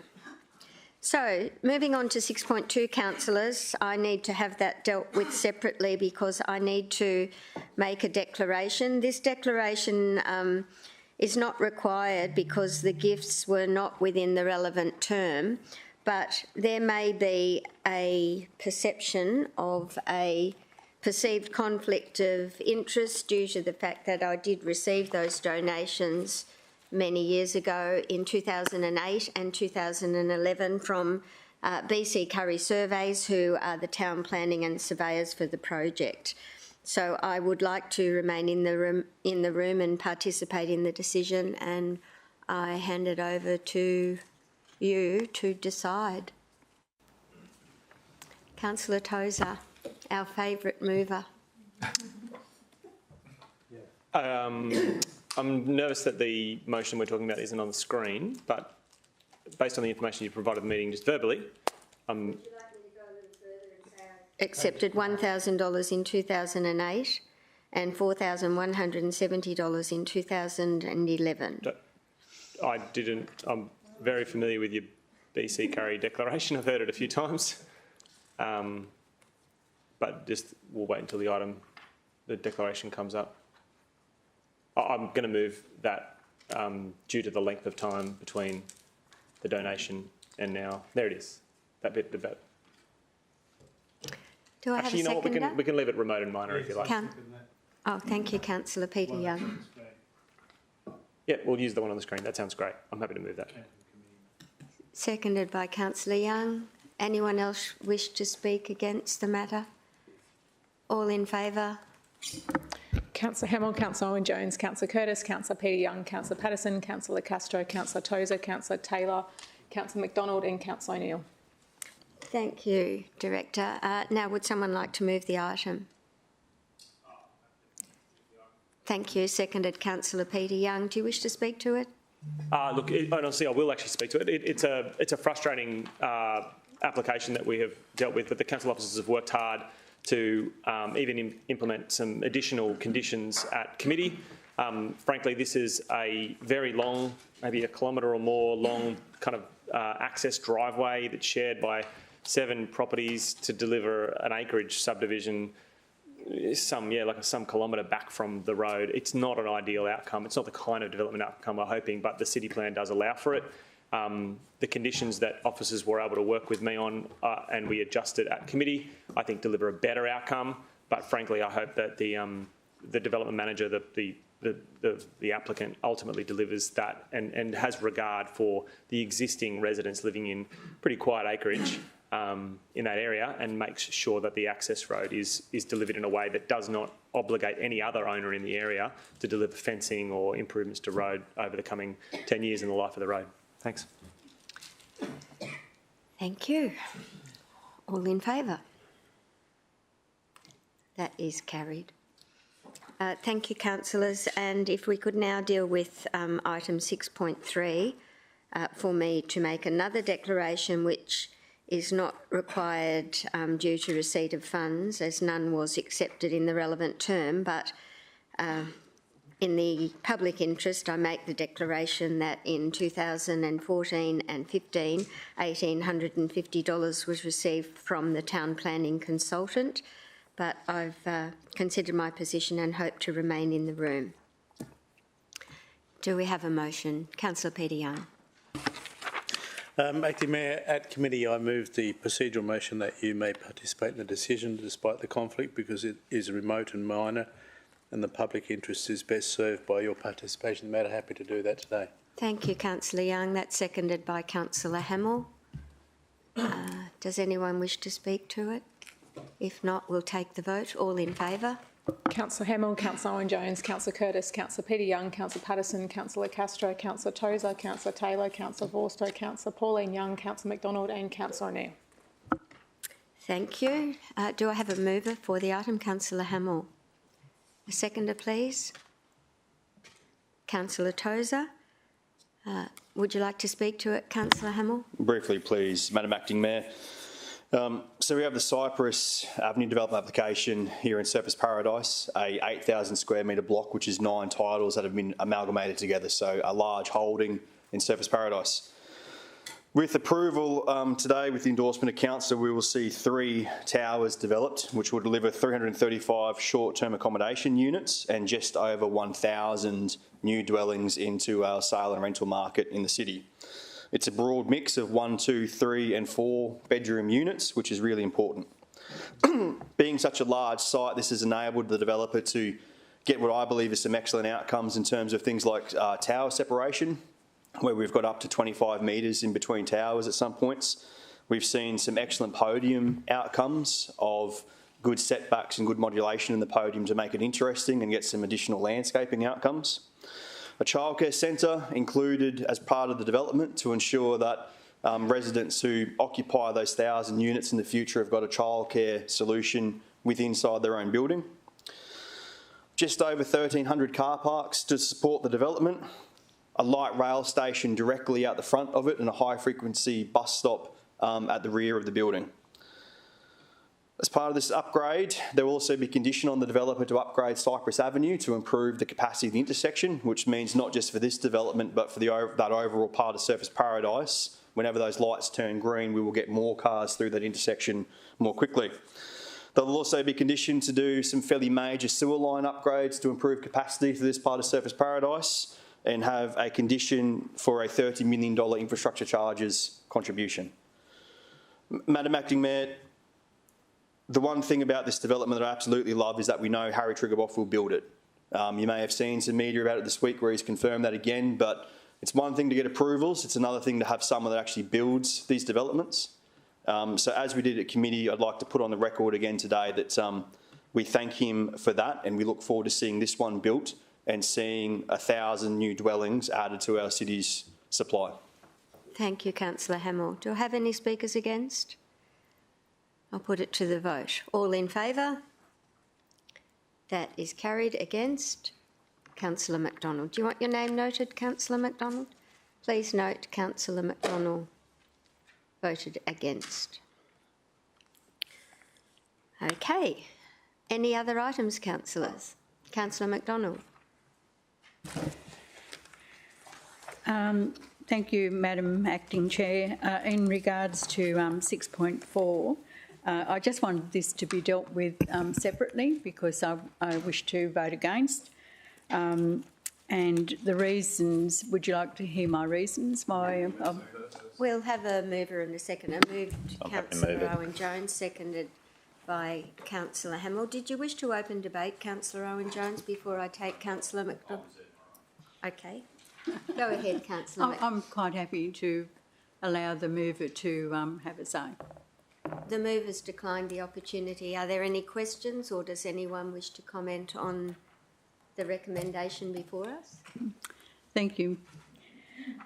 The reason why I'm voting against this today is because this is for an uplift, and I know the uplift is 2.95 metres, but it doesn't take in, I don't believe it takes into consideration amendments 2 and 3 of the town plan reduction along this area from Lacey's Lane to 17th Avenue. The original application was approved allowing for 8 dwellings, and they then came in earlier this year with a change from 8 units to 10 units, and this particular application is for 9. In this particular application, from the application that was approved, we're now seeing a reduced number of car parks, bike parks, communal open space and setbacks. And to me, this, even though it's only an additional unit, the reduction in those areas is going to have major impacts. So these are some of the outlines that I'm objecting to, but the main one is because I don't feel that it has been taken into consideration, the changes that we have in amendments 2 and 3 of the town plan. Thank you. Councillor Hamill, I'll go to you. Madam Acting Mayor, there was one part that Councillor McDonald didn't discuss, which I think is worth discussing, which is by the applicant opening up via an other change application, it became impact accessible. So it afforded the community the opportunity of public notification to make public submissions, which is something that in doing so, we've seen the public raise concerns with certain parts of the building, which the report clearly responds back to. The other part of the applicant deciding to go through this process and open up an impact assessment meant that officers could do further work on refining the built form outcomes of the building, which for anyone that wants to have a look, if you look at page 845 and 846 at what was approved as code accessible versus what we have in front of us today through impact assessment, I believe we've achieved a much better built form outcome for this area. Councillor McDonald raises car parks. It is still compliant with car parking. In fact, we'll deliver more car parks than what City Plan envisages for this many units. So I will be supporting this one today and hope to see this one built very soon. Thank you, Councillor Hammer. I'll go to Councillor Vorster. Thank you very much, Madam Acting Mayor. Just to respond to our Planning Chair, it is true that this is an other change application, and it did afford the community an opportunity to provide input through an impact accessible process. But I just want to flag that as an other change application, city officers can have regard to other relevant matters. And it is up to city officers to decide what are those other relevant matters and effectively establish a criteria against which the merits of the development can be tested alongside the other provisions of the city plan. And Madam Acting Mayor, the reason why I could not support this application is that as an other change application, as an other relevant matter, it should have had regard to the very, very, very strong community input into building heights along this part of Palm Beach.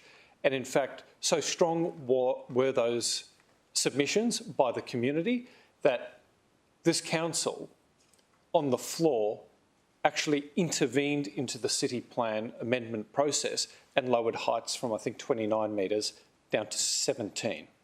So for me, the report should have had regard to other relevant matters. An other relevant matter should have been Amendment Package 2 and 3. And to the extent that the state rejected 2 and 3, it should have had regard to our very recent resolution, which was to progress this part of the amendment package with the state government as a priority. And so considerations around height shouldn't have had a look at the difference between what was proposed, I think 31.5 metres compared to 29, but actually 31.5 metres compared to 17 metres. And for that reason, I personally couldn't find my way to supporting the application. I did have another concern with respect to car parking, but we interrogated that at committee and I'm associated on that point. Thank you. Thanks, Councillor Vorster. Any other speakers for? If not, I'll go to Councillor Owen-Jones to close. Don't wish to close? I'll take the vote. All in favour? Madam Acting Mayor Gates, Councillor Hamill, Councillor Owen-Jones, Councillor Curtis, Councillor Peter Young, Councillor Patterson, Councillor Castro, Councillor Tozer, Councillor Taylor, Councillor Pauline Young and Councillor O'Neill. Against? Councillor Vorster and Councillor McDonald. That is carried. Thank you, councillors. I don't think there are any other items, are there, Chair? Just the draft housing. Which one was that? 6.5. And we want to speak to that? Okay, fine. Thank you. Okay, well, who would like to? You simply want to move it?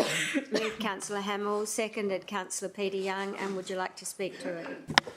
Madam Acting Mayor, briefly to say that not only were we very surprised with the incredibly short time frame provided by the state government for an SEQ plan review, we've been further surprised by the considerable lack of detail they've been prepared to give us to assist our officers to form responses. In amongst all of that was a request from the state government for a housing supply statement. Again, when we requested further detail from the state about what that actually looked like, what kind of information they wanted, how far into the future to look, the state have turned up not dissimilar to the the previous stuff with Councillor Vorster with very little information for us. So our officers have done the best with the information we have available to meet a very, very short time frame to provide a draft housing supply statement. We want to emphasise the fact that it is a draft, that this isn't the final version of this, that the state have indicated that they intend to collaborate with local governments. I do have concerns about when the state say collaborate with local governments about what they will actually look like in the future, but we'll take them on their word that the state will work with this city and all cities in Queensland on this housing supply statement. Madam Acting Mayor, one last point I wanted to drag out on this, which was something that at committee and in discussions between councillors, there was a strong desire to see strong wording around, was social housing, that we do have data to show that we are grossly undersupplied in social housing by the state government in the city, that when compared to Brisbane and Logan, we have less than half of the social housing they have per capita. So that is one thing we have been able to use this document to do, is call that out on the state government and demand they do better and bring us in line with cities to the north of us so that we can continue to have that housing choice availability for the people in our communities who need that extra assistance. Thank you. Thank you, Councillor Hamill. Any other speakers? If not, we'll take the vote. All in favour? That is carried unanimously. Thank you. Now back to Councillor Hamill. Madam Acting Mayor, move the remaining recommendations of the Planning and Environment Committee be adopted. Seconder, me. Thank you. All in favour? Thank you, councillors. That's done. Thank you, Director. Okay, now next up is water, waste and energy, and councillors might remember that on the last occasion we met, we didn't end up adopting the minutes of the meeting. So first off, we'll go to meeting number 835. Who was going to receive those? That was you, Councillor O'Neill. Thank you, Madam Acting Mayor. I move that the report of the Water, Waste and Energy Committee meeting held on Thursday, 7th of September 2023, covered by recommendations 1 to 8 and 10, we did resolve item 9, be received. Thank you. Seconded, Councillor Young. All in favour? That is carried. Were there any outstanding items that anyone wished to discuss from that agenda? If not, back to you, Councillor O'Neill. Thank you. I move that the recommendations of the Water, Waste and Energy Committee be adopted. Seconded, Councillor McDonald. All in favour? 7th of September. Carried. Okay, so now we're going to go to the report from the 12th of October, and I believe Councillor Hamill is going to move that. Madam Acting Mayor, I move the report of the Water, Waste and Energy Committee meeting held on Thursday, 12th of October 2023, covered by recommendations 1 to 5, be received. Thank you. A seconder, Councillor O'Neill. All in favour? That is carried. Any items, councillors? Back to you, Councillor Hamill. Madam Acting Mayor, move that the remaining recommendations of the Water, Waste and Energy Committee be adopted. Seconder, Councillor Patterson. All in favour? That is carried. Thank you. That was a quick visit. Yeah, you followed in Paul's footsteps.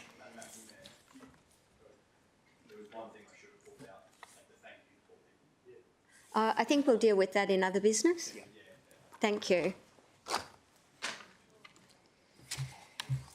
Now I have to find my place. I have no idea where we are. Right. Yeah.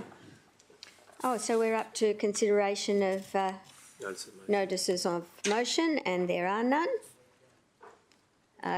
Questions on notice. There was a response, Councillor Owen-Jones, to one of your questions in the questions on notice, and that satisfied you. And we'll move to presentation of petitions. We're done. No? No, 14. Councillor Vorster. Thank you very much, Madam Acting Mayor. I move that a petition requesting council to plant appropriate shrubbery to buffer traffic noise on Robina Parkway be received and referred to the appropriate committee for consideration and report to council. Thank you. Seconder. Love shrubs. Well, we should have already. Seconded, Councillor Peter Young. All in favour? Just want some shrubs. That is carried. The next one, Councillor Vorster again. Madam Acting Mayor, I think there was some confusion. This is actually for Councillor Daphne McDonald, who has a copy of the petition in her hands. Oh, Councillor McDonald, would you like to present that? Thank you, ma'am. That a petition requesting council to engage and fund a hydrologist to review the hydraulic reports commissioned by DTMR Queensland Government and prepare an independent hydraulic report to show additional impact of flooding heights caused by temporary M1 upgrade works be received and referred to the appropriate committee for consideration and report to council. Thank you. Seconded, Councillor O'Neill. All in favour? Carried. Against? Sorry, that is carried anyway. Councillor Hamill. Madam Acting Mayor, in my position as Planning Chair, I received a petition in regards to proposed development at 15 Kunwara Street in Labrador. I'd move that the petition be received and referred to the appropriate committee. Seconded, Councillor Owen-Jones. Any other comments? No? All in favour? That is carried. Back to you, Councillor Vorster. Thank you very much, Madam Acting Mayor. I move that a petition for the use of council parkland on Lake Orr, adjacent to Bermuda Street, to support paddle sports be received and referred to the appropriate committee for consideration and report to council. Thank you. Seconded, Councillor Peter Young. Sorry? Any further commentary? If not, we'll take the vote. All in favour? That is carried. Councillor Pauline Young. Thank you, Acting Mayor. I move that a petition be received and referred to the appropriate committee from a daycare centre at Broadbeach requesting an allocation of 10 car parks, council car parks, to their children's centre. Children's centre for 10 parking bays to be allocated for their staff. Thank you. Do I have a seconder? Seconded, Councillor Peter Young. So moved, and we'll take the vote. All in favour? That too is carried. Councillor Hamill. Madam Acting Mayor, I'm in receipt of a petition requesting council look at the placement of a permanent plaque to acknowledge the service of Barry and Mary McGrath, members of Ormeau Lions Club. We'll request this petition be received and referred to the appropriate committee for consideration. Seconded, Councillor Peter Young. All in favour? That is carried. We're flying. And the last one, Councillor Gail O'Neill. Thank you, Acting Mayor. I move that a petition to implement a 50km/h speed limit on Simpson Road in order to further mitigate wildlife killed and injured by vehicle strikes, and if that could be referred to the relevant committee. Thank you. Thank you. Seconded, Councillor McDonald. All in favour? That is carried. Okay, there's no general business, councillors, so we move on to other business and 16.1, which is the presentation of the controlled entity financial statements. Oh, she wrote to me. So this is a requirement under the local government regulation. And I hope we've both read the report from MEGC and Potter. Councillor Vorster. Thank you very much, Madam Acting Mayor. I just wonder whether we should change the recommendation so it reads that Council note the Acting Mayor's tabling. Oh, thank you. I do have an eye for this. Thank you. Okay, so you're happy to move that? Certainly, I'd love to note that you have tabled these documents. Thank you. Do I have a seconder? Councillor Peter Young, you're my favourite seconder today. We'll take the vote. All in favour? That is carried. So they've been tabled. And 16.2 is the Financial Management Report from the Queensland Audit Office.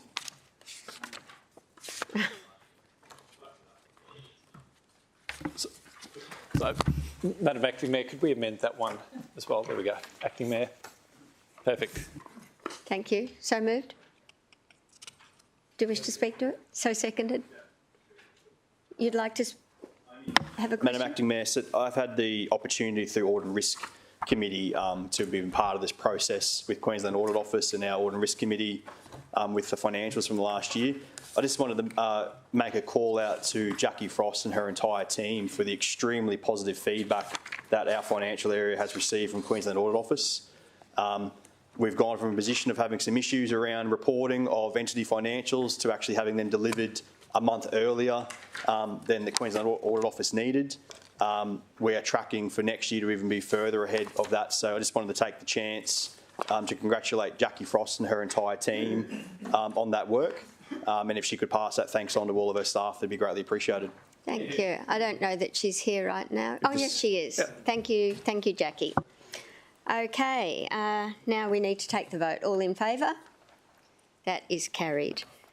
Item 16.3 relates to matters within Division 7 where we are all aware that we have an advisor in place who is unable to come to council meetings to discuss matters that are arising in Division 7. So this will, councillors, become a permanent part of our agendas moving forward into the next election, so that there is some representation from this council for the residents of Division 7 who have limited access to leadership right at this point in time. So matters that are raised will form a report to us as the elected body to make some decisions. And I'm happy to move the recommendation today.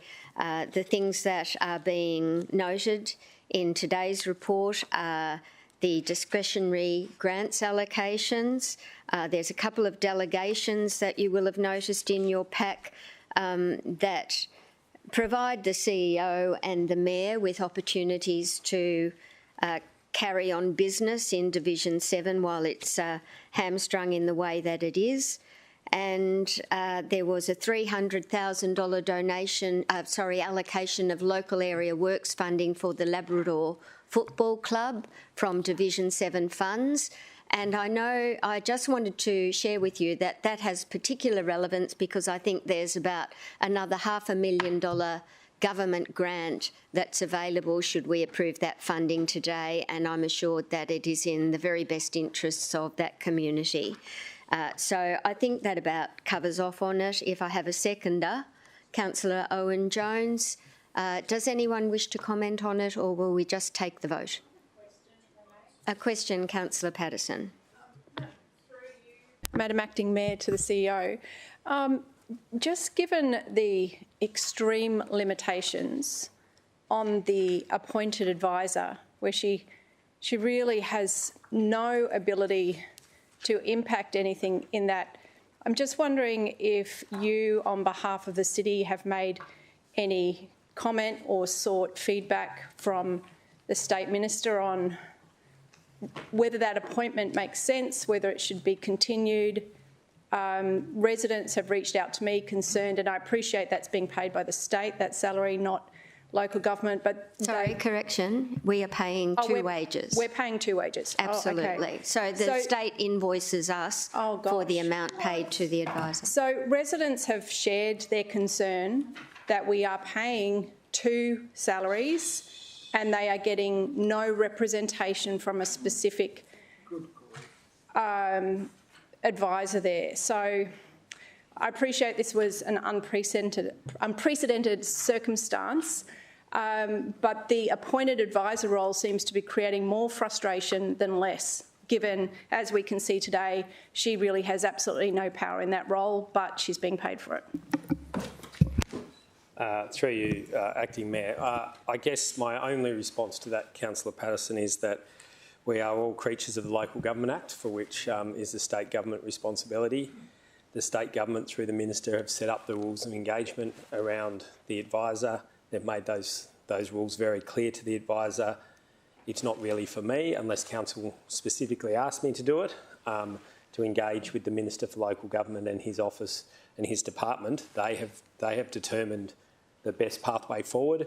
What I can say, though, is that as CEO, together with my office, we are working as closely as possible with the advisor. I met with the advisor a couple of weeks ago, and we're doing everything we can to provide as much support as possible. I'm not in any way seeking to dodge your question. It's simply this whole construct is a construct of the minister and of the state government. We've got that construct, and we're now trying to work with it as best we possibly can.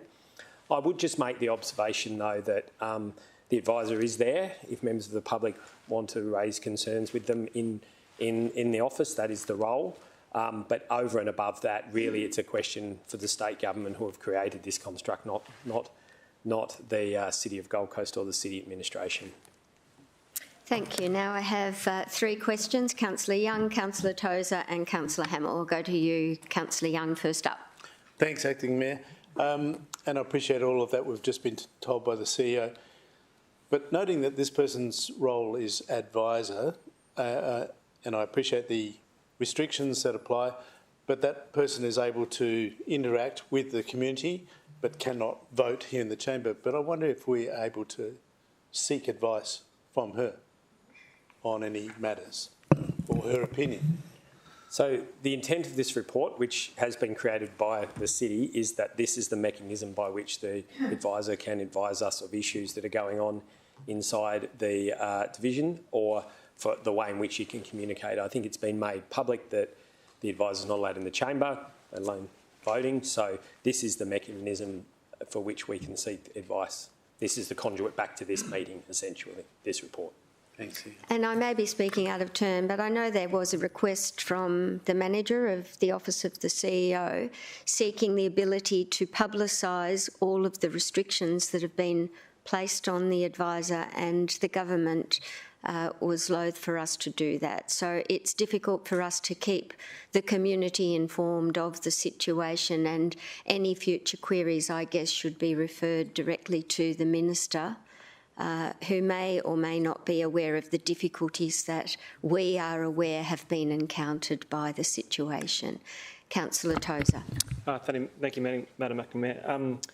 My question through you to the CEO. Some weeks ago, you distributed an email, or an email was distributed from your office relating to a bill tabled in Parliament that was addressing some of the anomalies, and I wondered whether the city is able to make a submission to that bill, or whether we've engaged with the state in relation to that proposed change of legislation, and also that if you could just touch on the time frame associated with how that bill might be processed through state parliament.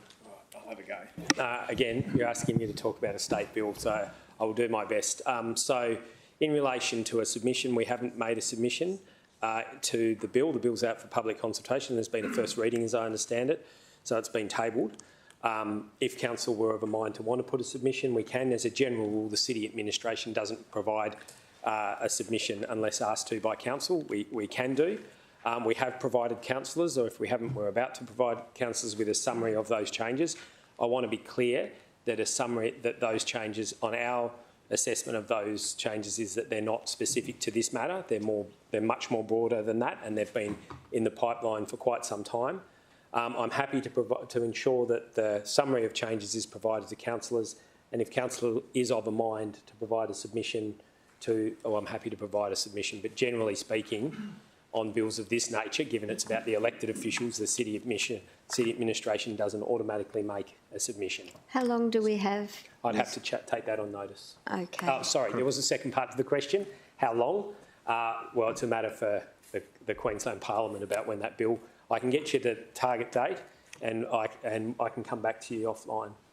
Back to you, Councillor Tozer. So my interest is that it's possible I would like to consider making a submission, and I'd want to make sure that the advice that your office provides to us about the bill is sufficiently informative for me to be able to, put a personal view forward and then potentially circulate with my colleagues and work out whether a number of us may share a similar view. If that does eventuate, there might end up being a resolution for us to do something collectively. But I think, is there anything precluding me as a elected official to share my personal view, submitting it to the bill? There's no provision around that? A couple of things. So I've read a summary of the bill. I just can't remember if it's been sent to councillors or not. If it hasn't, I'll make sure it gets sent within the next 24 hours.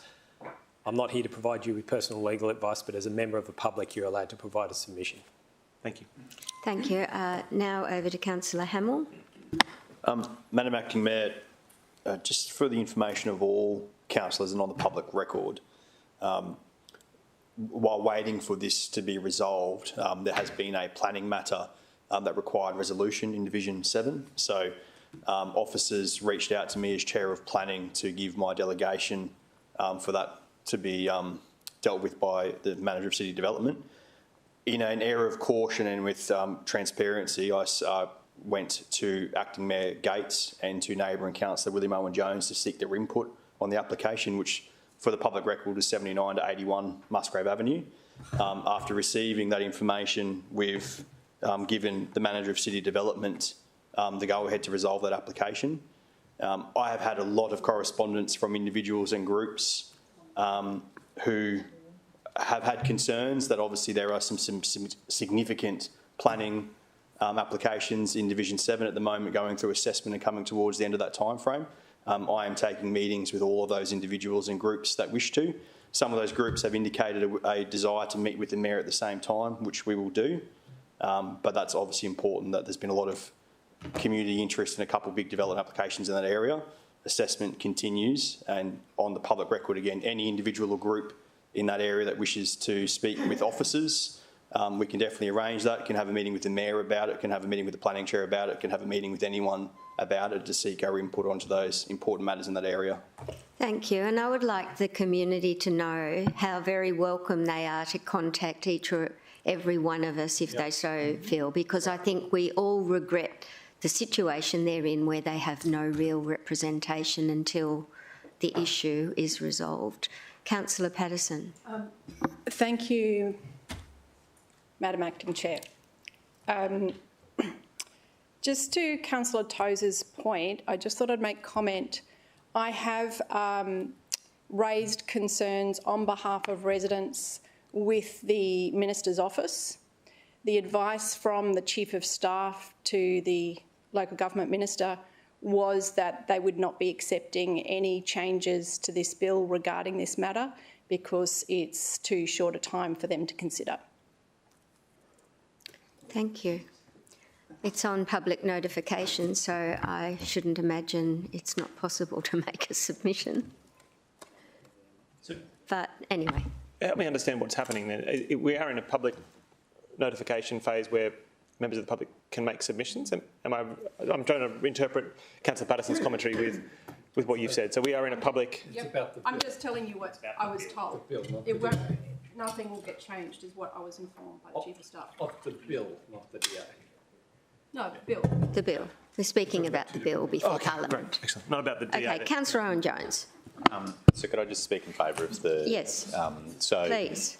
So I think that we've arrived at... You can close debate. Thank you. I think we've arrived at the right place in regards to appointing the Mayor to do the things that a divisional councillor may normally do. And so even though the Mayor is one of the 15 councillors of the city, I think the fact that we're appointing him or the acting Mayor, as it may be, from time to time to do this role, it makes sense. We've got 143 days, more or less, before the next local government election, and then this effectively provides an arrangement until the 30th of April or earlier than that. And I think that we will receive this 4 more times between now and then, and I think we should deal with it the same way each time and be consistent in terms of how we go about that. We thank the officers for dealing with what is clearly a difficult time for the administration as well, and I think that we will get there in the end. Thank you. Thank you. I'll take the vote. All in favour? That is carried unanimously. Now I've lost my agenda again. Okay, so that deals with that. Now I'm going to have to move us into closed session because the CEO has a confidential planning and environment matter to discuss with us. So I shall move that we go into closed session and, you would like to make a declaration prior? Yeah, a declaration. Please proceed, Thank you. Councillor Taylor. Thank you. I've got a declarable interest. Our company does work on behalf of the body corporate Service Plaza Resort, and I provide management advice to our business. As they're not directly involved but are on the same site and have input in relation to this matter, I've decided to leave the room. I've made this consistently in relation to this particular site throughout my whole term, so I'll be leaving the room. Thank you, Councillor Taylor. We'll do our best for you. Okay, so I've moved us into closed. Do I have a seconder, please? Councillor O'Neill. All in favour? Thank you. Excuse me, through the chair, sorry to interrupt. I think the wrong disclosure has been placed up there. It's in relation to another councillor who may have previously had a declaration. Did Councillor Taylor provide you? That's Councillor Tate's. And this is because I was provided. Remember at the beginning of the meeting, someone gave me, it's on the second page of that declaration that you will come to, Councillor, and I advised that the Mayor didn't need to make a declaration today, simply because he's not here. So the second page of what was provided to me was Councillor Taylor's declaration. But the details mention Creston. Sorry, let's see. I think they've matched up too, but I've provided Councillor Taylor's wording, so I think we're right. Okay. Okay, let's turn the streaming off. Oh, did we vote to go into closed? All in favour? Now turn the streaming off. Thank you.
and we are now back with live streaming on. Councillors, after our discussion, we have a new recommendation, and I would be very happy to move this recommendation, which gives the Chief Executive Officer a delegation to resolve, and there are other issues highlighted there where we are aware that we need to make urgent changes to City Plan and conduct a heightened enforcement regime. And it's moved by me, seconded by Councillor Hamill, and I will take the vote. All in favour? Madam Acting Mayor Gates, Councillor Hamill, Councillor Owen-Jones, Councillor Curtis, Councillor Peter Young, Councillor Patterson, Councillor Castro, Councillor Tozer, Councillor Vorster, Councillor Pauline Young, Councillor McDonald and Councillor O'Neill. Thank you, councillors. Yeah, that's done. Okay, where are we now? Now we've got another beauty. We need to move back into closed, councillors. Do we? Sorry, did someone say do we? So do we? So I ask whether or not we do need to move into closed. The amount, the proponent, the terms, the property have all been mentioned in today's paper through the proponent discussing it with today's paper. Okay. I'm happy to move the officer's recommendation. Okay. Do I have a seconder? Yep. Councillor Vorster. Second. Okay. Do we need to... So, okay. Okay. Does anyone wish to comment, or we'll just take the vote? A question. Councillor Vorster. Thank you very much, Madam Acting Mayor. And it's not a question about the proposal itself, but through you to the CEO, can I just understand, how is it that an unsolicited offer, which, if we have a look at the officer recommendation, is not compliant with the requirements of the legislation and the regulation, how is it that we find ourselves with a decision to make as a council? Could this not have been dealt with at an officer level? Yes, it could have been dealt with at an officer level, but given the extreme public interest in this matter, given the fact that we have had resolutions to sell and not sell within the past, I think it's 12, don't quote me on that, might be 18 months, city officers and I determined that it was better that it come back to council. And thank you for affording us that level of transparency and rigour. Thank you. Councillor Owen-Jones. And so my question through you, Madam Acting Mayor, to the CEO is just in regards to recent public commentary about the potential for up to $50 million in costs to remediate the asset over the next 10 years. I've failed to see that in any document that we've been supplied with, and I was just wondering if you could enlighten me. Yep, through you, Acting Mayor. A paper will be coming to the next council meeting on that matter.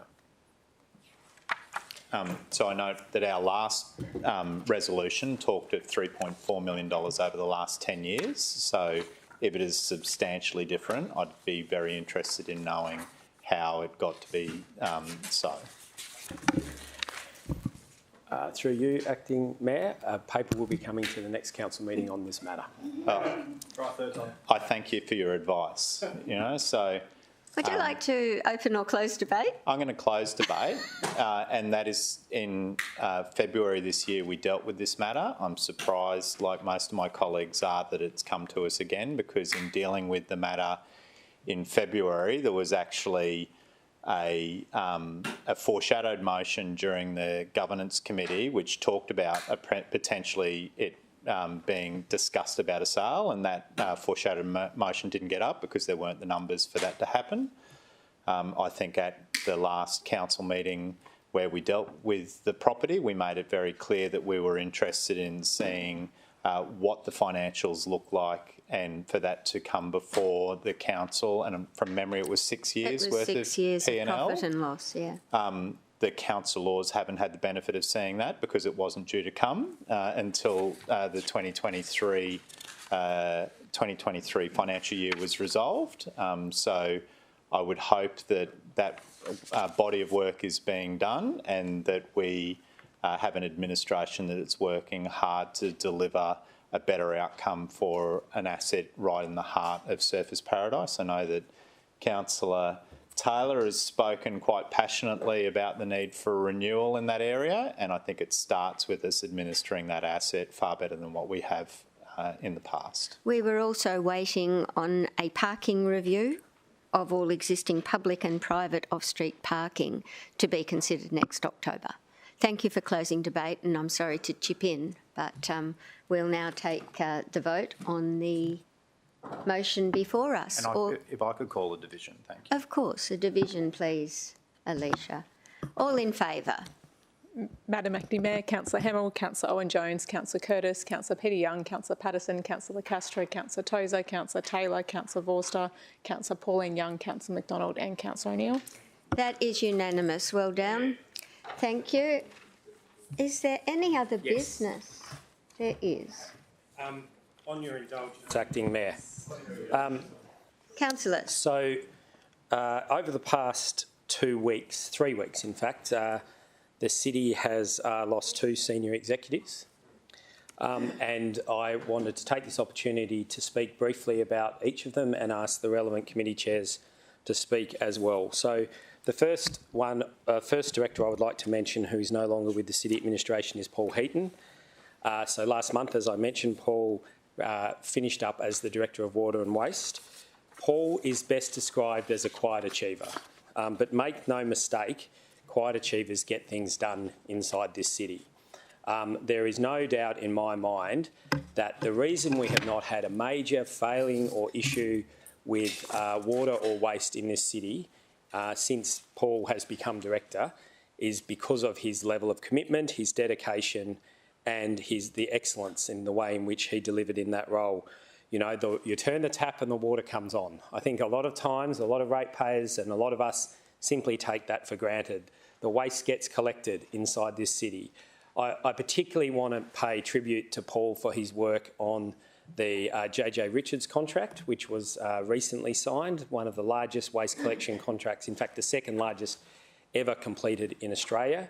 And if you have a look at that contract and look at the service delivery that will be delivered from that contract because of the contribution of Paul and his team, it has been outstanding.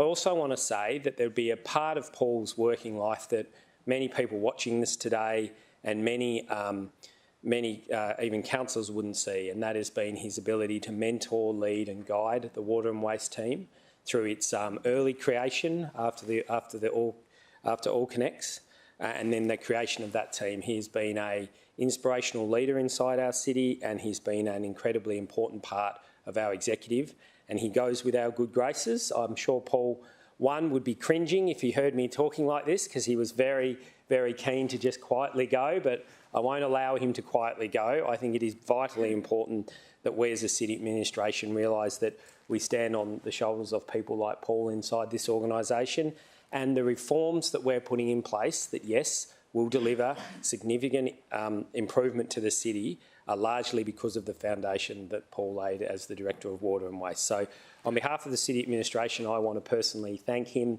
I want to say he's always welcome back, and we'll no doubt see him again. He did say to me, though, Acting Mayor, that he was planning on going to volunteer somewhere for 12 months, and that's a measure of the man and a measure of the individual, so that he's willing to take those skills to other parts of the world and volunteer. And I know that's what he's doing, but when he gets back from that, he's always welcome, and I'm sure he'll continue to provide advice and support to the city.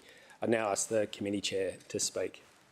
Thanks, CEO. Can I just suggest, Committee Chair, that you might like to move a motion that includes the thanks or appreciation of both the administration and the elected wing of council. So please say what you'd like to say, and then we'll document our appreciation for the directors that are being spoken of today. Thank you, Acting Mayor, and thank you, CEO. I mirror your thoughts as well. I've been chair of Water and Waste now since 2020, but was on the Water and Waste Committee in 2016 for a couple of years. And I knew that Paul Heaton was a quiet achiever, but what I got to find when I was chair of that committee, he quietly leads, and he does so effectively. I think the measure of the man is that he's certainly got commitment, and his negotiation skills, I think, are unquestioned as well. His team would walk over hot coals for him, and that was certainly evident. Very, very tight team, and you only have a tight team and a committed team if you're a good leader. And I think that what Paul gave to the city in his commitment and also his expertise, I don't think you can really measure. And I don't think the general public, and that's proven by how many people live stream into Water and Waste Committee meetings, but I don't think that the general public would ever appreciate really the fact that we had someone so fantastic in that field, because water and waste, as I came to know as soon as I became a councillor, is one of the most important aspects of any city and certainly aspects of a council, and it must be certainly led by someone who's committed, and Paul certainly did that. We did appreciate and show our appreciation to Paul at the last meeting, even though he wasn't there. He promised me he would look in on the live streaming, but I don't know really whether he did. But I did ring him and voice my appreciation for all the help that he gave me, and I certainly did need a lot of help. It's a fairly technical directorate, as everyone can appreciate, and there were times that I actually rang him and said, can you please explain this to me? And he was very patient with me.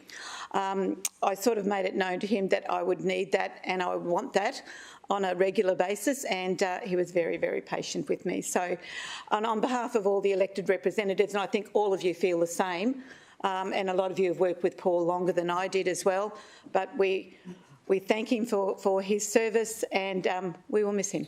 Thank you. And I would move that motion that that the elected representatives show a service, the council elected representatives of the council. Yeah. Paul Heaton, and wishes him well for his future. So I'll read that again. Are you happy with that to be your motion? That on behalf of the City Administration and the elected representatives of the City of Gold Coast,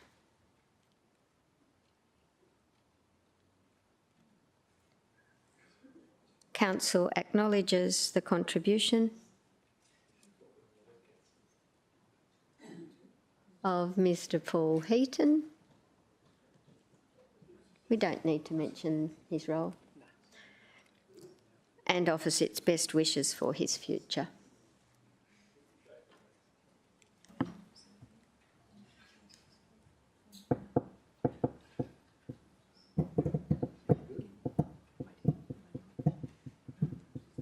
Thank you. That's moved by Councillor O'Neill. I'll second that. Oh, who's the Deputy Chair? Mark Hamill. Would you like to second that? Please have Councillor Hamill second that.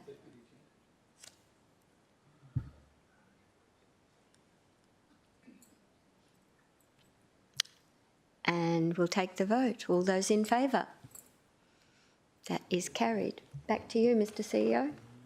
Thank you, Acting Mayor. So the other officer I wanted to mention today was Alton Twine. So Alton has been a long-serving and senior officer inside the city for some time. Obviously, for the majority of that time, he was the Director of Transport and Infrastructure. And you only need to look around this city to see the things that Alton has delivered, whether that be roads, whether that be bridges, whether that be the Hodder Centre close to where we are today.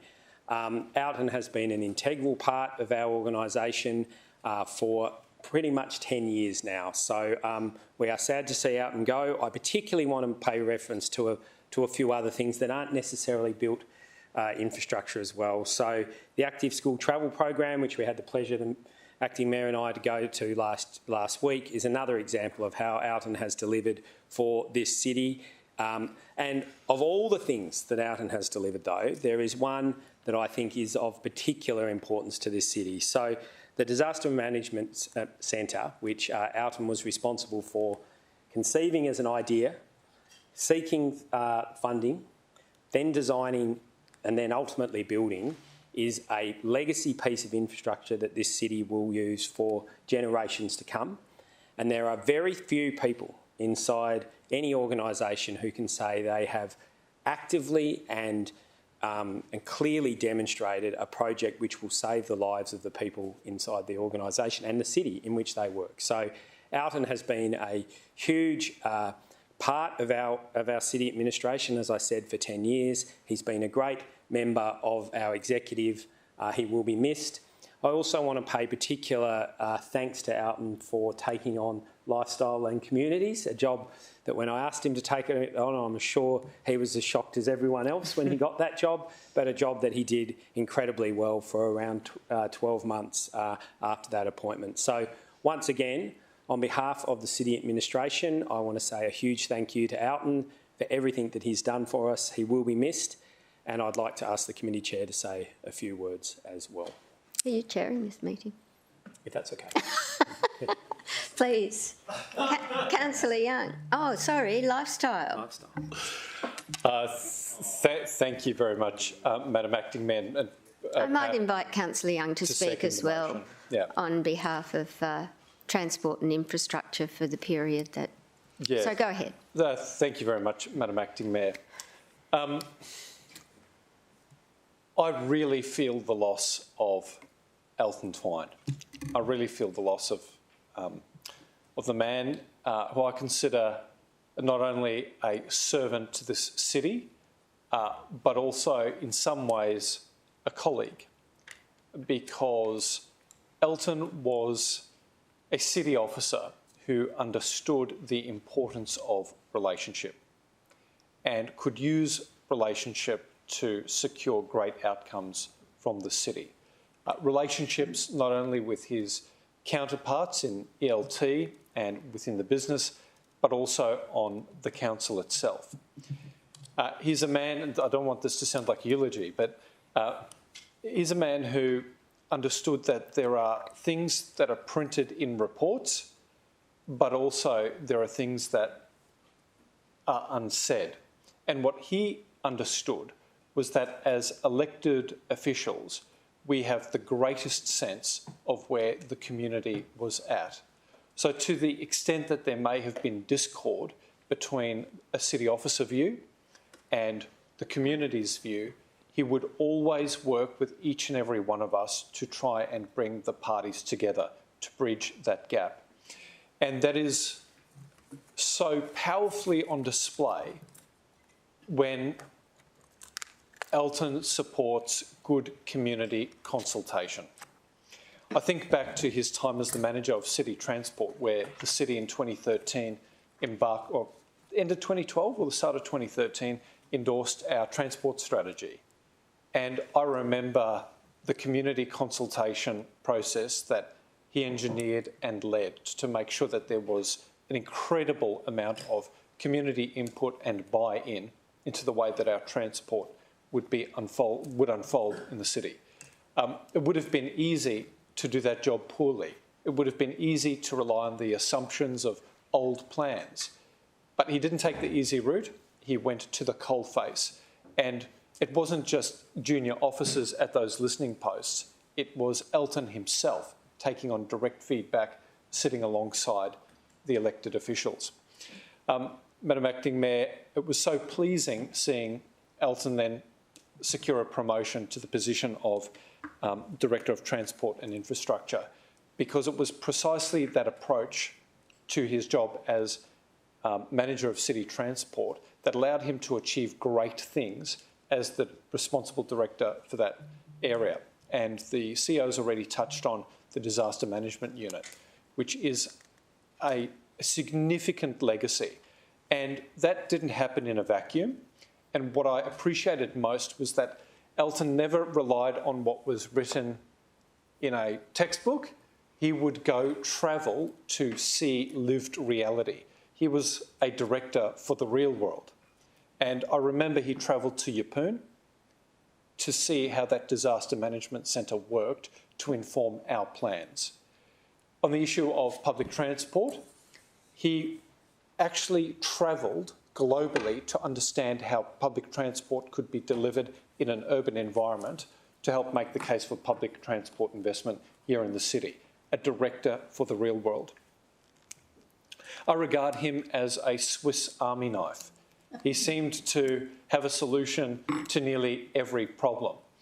And sometimes I didn't give him as much credit as he deserved. and I think back to the Isle of Capri bridge duplication. And there was no way that I thought that project stacked up. I thought it was an indulgence. I thought it was horrendously expensive.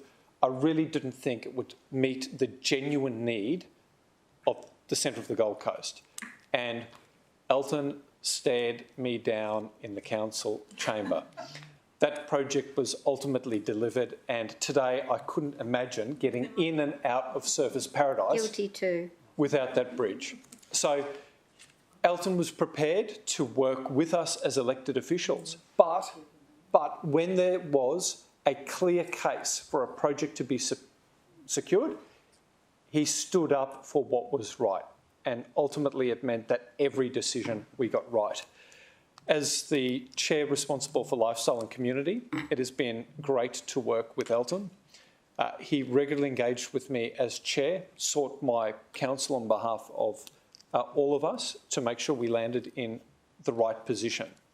And he was very, very, very good to work with between committee and full council, because when an officer's recommendation missed the mark, he would make sure that we hit the bullseye by council.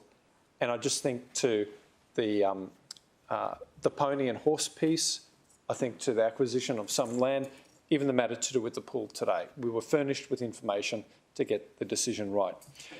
He'll be sorely missed. I'll count him as a friend and continue. I look forward to continuing lots of banter on world history and current events and sharing a gluten-free beer very soon. Thank you, Madam Acting And I'm Mayor. sure our paths will all cross. Councillor Young, would you like to say a few words? Thanks, Madam Acting Mayor. Look, I became Transport Chair in 2017, which was a little bit of a surprise as a councillor who had only been probably in the role for about 18 months. So I required a lot of guidance when I first achieved that role, and Elton went out of his way to ensure that I was brought up to speed with what was happening within the city, what the expectations of the job were. He took time out of an ever increasingly busy day in any director's time here in the city to ensure that not only was I prepared when I walked into this room, that I had briefings prior to and that I was made aware of whatever was happening in every division within the city, and I felt very, very well supported. I think one of the greatest prides that Elton had was the development of our transport strategy, guiding the city forward.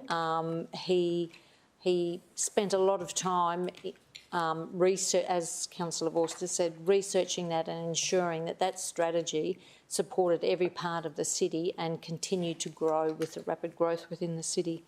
As yourself and the CEO have said, the Active School Travel program the other night, after 11 years, is delivering so much for our city and our community.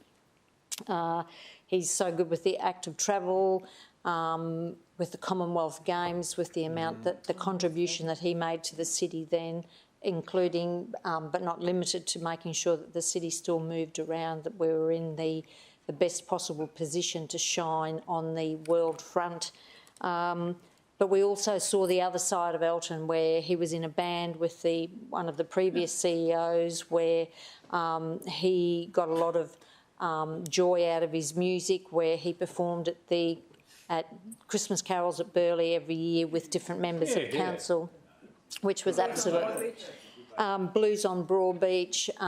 He got very, very involved with all of that when we were bringing in it wasn't the line bikes, it was the orange bikes came into the city, the Mo bikes, requesting a couple of the councillors, inclusive of myself, to join him so that we actually, if we're talking about something in the city, he said, be informed by it. So we went out and we went riding on those bikes. There's just so many things that he's made contribution to the city, and I can say, quite hand on heart, there's not a councillor in this room that didn't go to Elton if they had a problem happening in their division and not get an instantaneous response.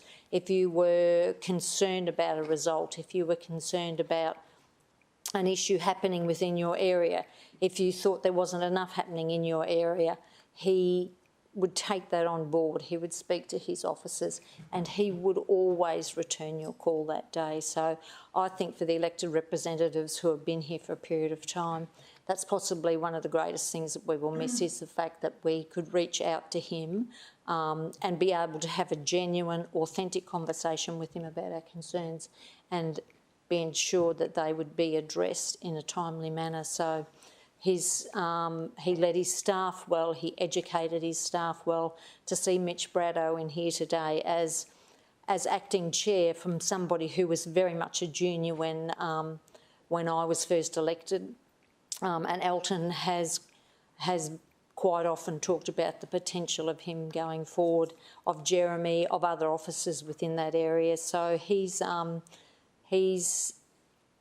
we don't always see the parts where he's mentored staff, where he's guided staff, where he's had to make the hard decisions throughout the year. At the end of each year, when we get that summary of what the city's delivered, we actually realise the breadth and the depth of the knowledge of our city that Elton has. And yes, he'll be sadly missed, but I'm almost positive that there's a lot of people here in this room that will maintain contact with him, not just for his genuine friendship, but also for his guidance going forward. Yeah. Thank you, Councillor Young. I think we'll take the vote, councillors. Yep.